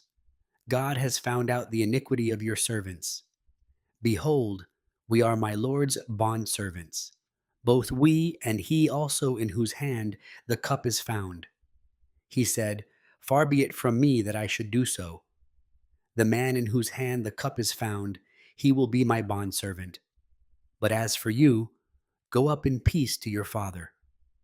Then Judah came near to him and said, 'O my Lord, please let your servant speak a word in my Lord's ears, and don't let your anger burn against your servant, for you are even as Pharaoh.' My Lord asked his servants, saying, 'Have you a father or a brother?' We said to my Lord, 'We have a father, an old man, and a child of his old age, a little one. And his brother is dead, and he alone is left of his mother, and his father loves him.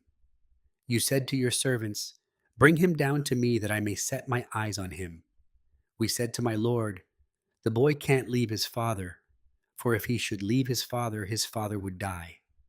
You said to your servants, 'Unless your youngest brother comes down with you, you will see my face no more.' It happened when we came up to your servant my father, we told him the words of my Lord.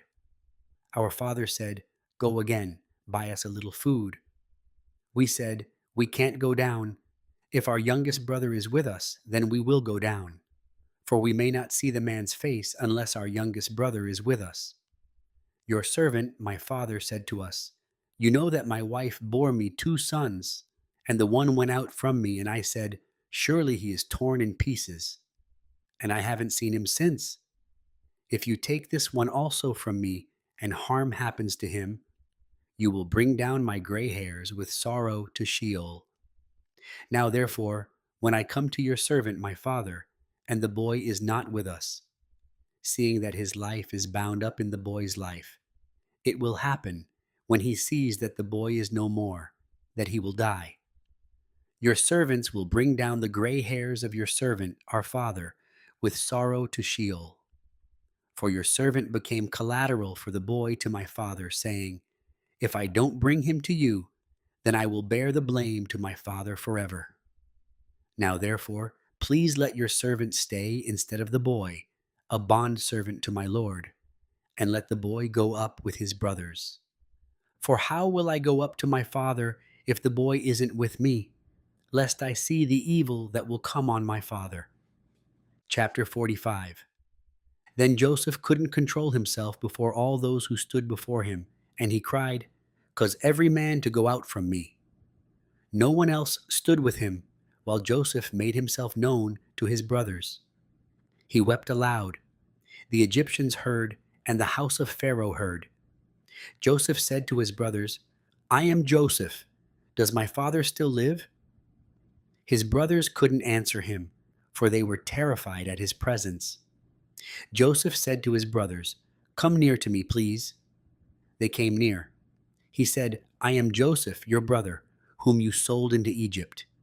Now don't be grieved, nor angry with yourselves, that you sold me here, for God sent me before you to preserve life. For these 2 years the famine has been in the land, and there are yet 5 years in which there will be neither plowing nor harvest. God sent me before you to preserve for you a remnant in the earth, and to save you alive by a great deliverance. So now it wasn't you who sent me here, but God, and he has made me a father to Pharaoh, lord of all his house, and ruler over all the land of Egypt. Hurry and go up to my father and tell him, This is what your son Joseph says. God has made me lord of all Egypt. Come down to me. Don't wait. You shall dwell in the land of Goshen, and you will be near to me, you, your children, your children's children, your flocks, your herds, and all that you have. There I will nourish you, for there are yet 5 years of famine, lest you come to poverty, you and your household, and all that you have. Behold, your eyes see, and the eyes of my brother Benjamin, that it is my mouth that speaks to you. You shall tell my father of all my glory in Egypt, and of all that you have seen. You shall hurry and bring my father down here. He fell on his brother Benjamin's neck and wept, and Benjamin wept on his neck. He kissed all his brothers and wept on them. After that his brothers talked with him. The report of it was heard in Pharaoh's house, saying, Joseph's brothers have come. It pleased Pharaoh well, and his servants. Pharaoh said to Joseph, Tell your brothers, do this. Load your animals and go. Travel to the land of Canaan. Take your father and your households, and come to me, and I will give you the good of the land of Egypt, and you will eat the fat of the land. Now you are commanded, do this. Take wagons out of the land of Egypt for your little ones, and for your wives, and bring your father, and come. Also, don't concern yourselves about your belongings, for the good of all of the land of Egypt is yours. The sons of Israel did so. Joseph gave them wagons, according to the commandment of Pharaoh, and gave them provision for the way. He gave each one of them changes of clothing, but to Benjamin he gave 300 pieces of silver and 5 changes of clothing. To his father he sent after this manner: 10 donkeys loaded with the good things of Egypt, and 10 female donkeys loaded with grain and bread and provision for his father by the way. So he sent his brothers away, and they departed. He said to them, See that you don't quarrel on the way. They went up out of Egypt and came into the land of Canaan to Jacob their father. They told him, saying, Joseph is still alive, and he is ruler over all the land of Egypt. His heart fainted, for he didn't believe them. They told him all the words of Joseph, which he had said to them. When he saw the wagons which Joseph had sent to carry him, the spirit of Jacob their father revived. Israel said, It is enough. Joseph my son is still alive. I will go and see him before I die. Chapter 46. Israel traveled with all that he had, and came to Beersheba, and offered sacrifices to the God of his father, Isaac. God spoke to Israel in the visions of the night, and said, Jacob, Jacob. He said, Here I am. He said, I am God, the God of your father. Don't be afraid to go down into Egypt, for there I will make of you a great nation. I will go down with you into Egypt. I will also surely bring you up again. Joseph will close your eyes. Jacob rose up from Beersheba, and the sons of Israel carried Jacob, their father, their little ones, and their wives in the wagons which Pharaoh had sent to carry him. They took their livestock and their goods which they had gotten in the land of Canaan, and came into Egypt. Jacob and all his seed with him, his sons and his sons' sons with him, his daughters and his sons' daughters, and he brought all his seed with him into Egypt. These are the names of the children of Israel who came into Egypt: Jacob and his sons. Reuben, Jacob's firstborn. The sons of Reuben: Hanoch, Palu, Hezron, and Carmi. The sons of Simeon: Jemuel, Jamin, Ohad, Jachin, Zohar, and Shaul the son of a Canaanite woman. The sons of Levi: Gershon, Kohath, and Merari. The sons of Judah: Onan, Shelah, Perez, and Zerah.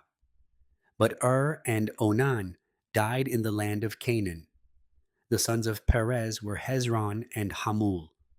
The sons of Issachar: Tola, Puva, Eob, and Shimron.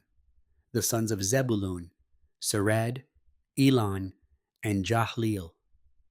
These are the sons of Leah, whom she bore to Jacob in Paddan Aram, with his daughter Dinah. All the souls of his sons and his daughters were 33. The sons of Gad: Ziphion, Hagi, Shuni, Esbon, Eri, Arodi, and Areli. The sons of Asher: Imnah, Ishva, Ishvi, Beriah, and Sarah their sister. The sons of Beriah: Heber and Malkiel. These are the sons of Zilpah, whom Laban gave to Leah his daughter, and these she bore to Jacob, even 16 souls. The sons of Rachel, Jacob's wife: Joseph and Benjamin. To Joseph in the land of Egypt were born Manasseh and Ephraim, whom Asenath, the daughter of Potipharah, priest of On, bore to him.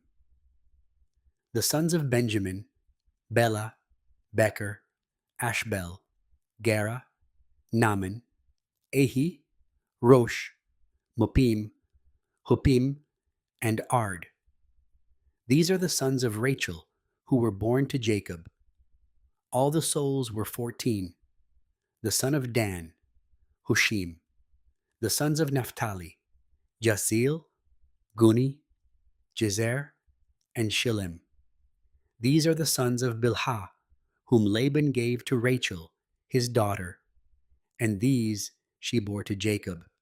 All the souls were 7. All the souls who came with Jacob into Egypt, who were his direct descendants, besides Jacob's sons' wives, all the souls were 66. The sons of Joseph, who were born to him in Egypt, were 2 souls. All the souls of the house of Jacob, who came into Egypt, were 70. He sent Judah before him to Joseph, to show the way before him to Goshen, and they came into the land of Goshen. Joseph made ready his chariot and went up to meet Israel, his father, in Goshen. He presented himself to him and fell on his neck and wept on his neck a good while. Israel said to Joseph, "Now let me die, since I have seen your face, that you are still alive." Joseph said to his brothers and to his father's house, "I will go up and speak with Pharaoh, and will tell him, 'My brothers and my father's house, who were in the land of Canaan, have come to me. These men are shepherds, for they have been keepers of livestock, and they have brought their flocks and their herds and all that they have.' It will happen when Pharaoh summons you, and will say, 'What is your occupation?' that you shall say, 'Your servants have been keepers of livestock from our youth even until now, both we and our fathers,' that you may dwell in the land of Goshen, for every shepherd is an abomination to the Egyptians." Chapter 47. Then Joseph went in and told Pharaoh and said, "My father and my brothers with their flocks, their herds, and all that they own, have come out of the land of Canaan, and behold, they are in the land of Goshen." From among his brothers he took 5 men and presented them to Pharaoh. Pharaoh said to his brothers, "What is your occupation?" They said to Pharaoh, "Your servants are shepherds, both we and our fathers." They said to Pharaoh, "We have come to live as foreigners in the land, for there is no pasture for your servants' flocks. For the famine is severe in the land of Canaan, Now therefore, please let your servants dwell in the land of Goshen. Pharaoh spoke to Joseph, saying, Your father and your brothers have come to you. The land of Egypt is before you. Make your father and your brothers dwell in the best of the land. Let them dwell in the land of Goshen. If you know any able men among them, then put them in charge of my livestock. Joseph brought in Jacob his father, and set him before Pharaoh, and Jacob blessed Pharaoh. Pharaoh said to Jacob, How many are the days of the years of your life? Jacob said to Pharaoh, The days of the years of my pilgrimage are 130 years. Few and evil have been the days of the years of my life, and they have not attained to the days of the years of the life of my fathers in the days of their pilgrimage. Jacob blessed Pharaoh, and went out from the presence of Pharaoh. Joseph placed his father and his brothers, and gave them a possession in the land of Egypt, in the best of the land, in the land of Ramesses, as Pharaoh had commanded. Joseph nourished his father, his brothers, and all of his father's household with bread according to their families. There was no bread in all the land, for the famine was very severe, so that the land of Egypt and the land of Canaan fainted by reason of the famine. Joseph gathered up all the money that was found in the land of Egypt and in the land of Canaan for the grain which they bought, and Joseph brought the money into Pharaoh's house. When the money was all spent in the land of Egypt and in the land of Canaan, all the Egyptians came to Joseph and said, Give us bread, for why should we die in your presence? For our money fails. Joseph said, Give me your livestock, and I will give you food for your livestock, if your money is gone.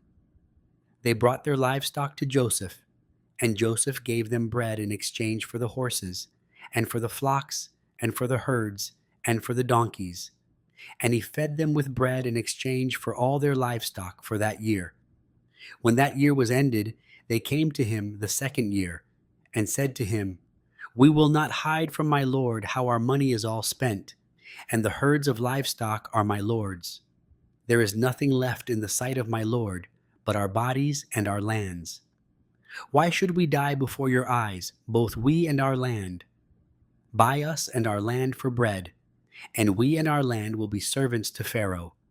Give us seed, that we may live and not die, and that the land won't be desolate. So Joseph bought all the land of Egypt for Pharaoh, for the Egyptians sold every man his field, because the famine was severe on them, and the land became Pharaoh's. As for the people, he moved them to the cities from one end of the border of Egypt even to the other end of it. Only he didn't buy the land of the priests, for the priests had a portion from Pharaoh and ate their portion which Pharaoh gave them. That is why they didn't sell their land. Then Joseph said to the people, Behold, I have bought you and your land today for Pharaoh. Behold, here is seed for you, and you shall sow the land. It will happen at the harvests that you shall give a fifth to Pharaoh, and 4 parts will be your own, for seed of the field, for your food, for them of your households, and for food for your little ones. They said, You have saved our lives. Let us find favor in the sight of my lord, and we will be Pharaoh's servants. Joseph made it a statute concerning the land of Egypt to this day, that Pharaoh should have the fifth. Only the land of the priests alone didn't become Pharaoh's. Israel lived in the land of Egypt, in the land of Goshen, and they got themselves possessions therein, and were fruitful and multiplied exceedingly. Jacob lived in the land of Egypt 17 years. So the days of Jacob, the years of his life, were 147 years. The time drew near that Israel must die, and he called his son Joseph, and said to him, If now I have found favor in your sight, please put your hand under my thigh, and deal kindly and truly with me. Please don't bury me in Egypt, but when I sleep with my fathers, you shall carry me out of Egypt, and bury me in their burying place. He said, I will do as you have said. He said, Swear to me. And he swore to him. Israel bowed himself on the bed's head. Chapter 48. It happened after these things that someone said to Joseph, Behold, your father is sick. He took with him his two sons, Manasseh and Ephraim. Someone told Jacob and said, Behold, your son Joseph comes to you. And Israel strengthened himself and sat on the bed. Jacob said to Joseph, God Almighty appeared to me at Luz in the land of Canaan, and blessed me, and said to me, Behold, I will make you fruitful and multiply you, and I will make of you a company of peoples, and will give this land to your seed after you for an everlasting possession. Now your two sons, who were born to you in the land of Egypt before I came to you into Egypt, are mine. Ephraim and Manasseh, even as Reuben and Simeon, will be mine. Your issue, who you become the father of after them, will be yours. They will be called after the name of their brothers in their inheritance. As for me, when I came from Padan, Rachel died by me in the land of Canaan in the way, when there was still some distance to come to Ephrath, and I buried her there in the way to Ephrath, the same as Bethlehem. Israel saw Joseph's sons and said, Who are these? Joseph said to his father, They are my sons, whom God has given me here. He said, Please bring them to me, and I will bless them. Now the eyes of Israel were dim for age, so that he couldn't see. He brought them near to him, and he kissed them and embraced them. Israel said to Joseph, I didn't think I would see your face, and behold, God has let me see your seed also. Joseph brought them out from between his knees, and he bowed himself with his face to the earth. Joseph took them both, Ephraim in his right hand toward Israel's left hand, and Manasseh in his left hand toward Israel's right hand, and brought them near to him. Israel stretched out his right hand and laid it on Ephraim's head, who was the younger, and his left hand on Manasseh's head, guiding his hands knowingly. For Manasseh was the firstborn.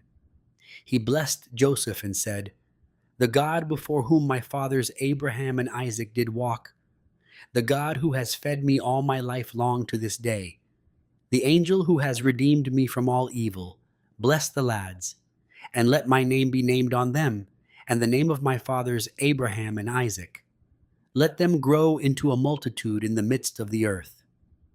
When Joseph saw that his father laid his right hand on the head of Ephraim, it displeased him. He held up his father's hand to remove it from Ephraim's head to Manasseh's head. Joseph said to his father, Not so, my father, for this is the firstborn. Put your right hand on his head. His father refused and said, I know, my son, I know. He also will become a people, and he also will be great. However, his younger brother will be greater than he, and his seed will become a multitude of nations. He blessed them that day, saying, In you will Israel bless, saying, God make you as Ephraim and as Manasseh. He set Ephraim before Manasseh.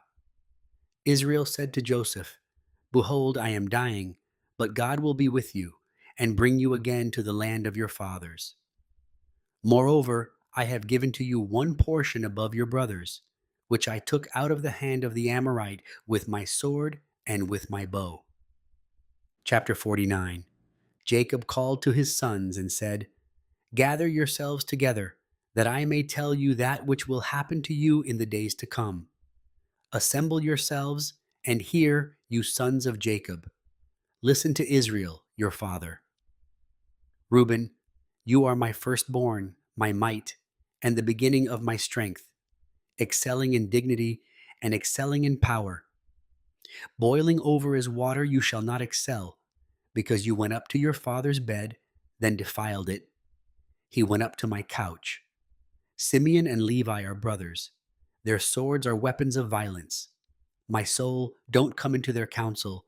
My glory, don't be united to their assembly. For in their anger they killed men.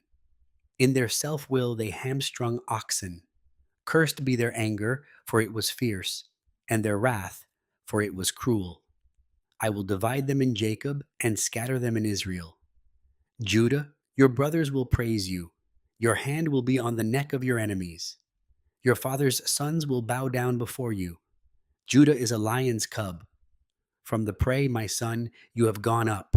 He stooped down, he crouched as a lion, as a lioness. Who will rouse him up?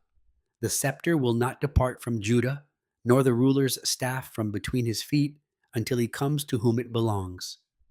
To him will the obedience of the peoples be, binding his foal to the vine, his donkey's colt to the choice vine. He has washed his garments in wine, his robes in the blood of grapes. His eyes will be red with wine, his teeth white with milk. Zebulun will dwell at the haven of the sea. He will be for a haven of ships. His border will be on Sidon. Issachar is a strong donkey, lying down between the saddlebags. He saw a resting place, that it was good, the land, that it was pleasant. He bows his shoulder to the burden and becomes a servant doing forced labor. Dan will judge his people as one of the tribes of Israel. Dan will be a serpent in the way, an adder in the path, that bites the horse's heels so that his rider falls backward. I have waited for your salvation, Yahweh. A troop will press on God, but he will press on their heel. Asher's food will be rich. He will yield royal dainties. Naphtali is a doe set free, who bears beautiful fawns. Joseph is a fruitful vine by a spring. His branches run over the wall. The archers have sorely grieved him, shot at him, and persecute him. But his bow remained strong. The arms of his hands were made strong by the hands of the mighty one of Jacob. From there is the shepherd, the stone of Israel, even by the God of your father, who will help you, by the Almighty who will bless you with blessings of heaven above, blessings of the deep that lies below, blessings of the breasts and of the womb. The blessings of your father have prevailed above the blessings of your ancestors, above the boundaries of the ancient hills. They will be on the head of Joseph, on the crown of the head of him who is separated from his brothers. Benjamin is a ravenous wolf. In the morning he will devour the prey. At evening he will divide the spoil. All these are the 12 tribes of Israel, and this is what their father spoke to them and blessed them. He blessed everyone according to his blessing. He charged them and said to them, I am to be gathered to my people. Bury me with my fathers in the cave that is in the field of Ephron the Hittite, in the cave that is in the field of Machpelah, which is before Mamre, in the land of Canaan, which Abraham bought with the field from Ephron the Hittite as a burial place. There they buried Abraham and Sarah, his wife. There they buried Isaac and Rebekah, his wife. And there I buried Leah. The field and the cave that is therein, which was purchased from the children of Heth. When Jacob made an end of charging his sons, he gathered up his feet into the bed and yielded up the spirit and was gathered to his people. Chapter 50. Joseph fell on his father's face, wept on him, and kissed him. Joseph commanded his servants, the physicians, to embalm his father, and the physicians embalmed Israel. 40 days were fulfilled for him, for that is how many the days it takes to embalm. The Egyptians wept for him for 70 days. When the days of weeping for him were past, Joseph spoke to the house of Pharaoh, saying, If now I have found favor in your eyes, please speak in the ears of Pharaoh, saying, My father made me swear, saying, Behold, I am dying. Bury me in my grave, which I have dug for myself in the land of Canaan. Now therefore, please let me go up and bury my father, and I will come again. Pharaoh said, Go up and bury your father, just like he made you swear. Joseph went up to bury his father, and with him went up all the servants of Pharaoh, the elders of his house, all the elders of the land of Egypt, all the house of Joseph, his brothers, and his father's house. Only their little ones, their flocks, and their herds, they left in the land of Goshen. There went up with him both chariots and horsemen. It was a very great company.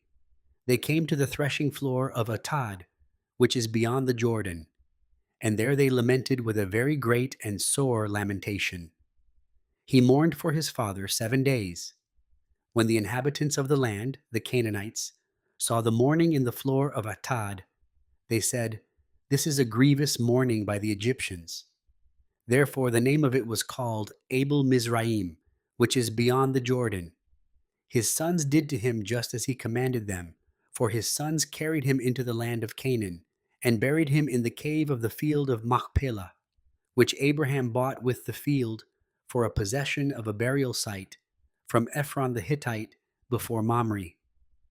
Joseph returned into Egypt, he and his brothers, and all that went up with him to bury his father, after he had buried his father. When Joseph's brothers saw that their father was dead, they said, "It may be that Joseph will hate us, and will fully pay us back for all of the evil which we did to him." They sent a message to Joseph, saying, "Your father commanded before he died, saying, 'You shall tell Joseph, now please forgive the disobedience of your brothers and their sin, because they did evil to you. Now please forgive the disobedience of the servants of the God of your father.'" Joseph wept when they spoke to him. His brothers also went and fell down before his face. And they said, "Behold, we are your servants." Joseph said to them, "Don't be afraid, for am I in the place of God? As for you, you meant evil against me, but God meant it for good, to bring to pass, as it is this day, to save many people alive. Now therefore don't be afraid. I will nourish you and your little ones." He comforted them and spoke kindly to them. Joseph lived in Egypt, he and his father's house. Joseph lived 110 years. Joseph saw Ephraim's children to the third generation. The children also of Machir, the son of Manasseh, were born on Joseph's knees. Joseph said to his brothers, "I am dying, but God will surely visit you and bring you up out of this land to the land which he swore to Abraham, to Isaac, and to Jacob." Joseph took an oath of the children of Israel, saying, "God will surely visit you, and you shall carry up my bones from here." So Joseph died, being 110 years old, and they embalmed him, and he was put in a coffin in Egypt. Thank you for listening to this Bible session with me, myself, and my King. I hope today's reading has encouraged you and drawn you closer to the Lord. Until next time, stay beautiful, stay strong, and remember to always stay in the Word.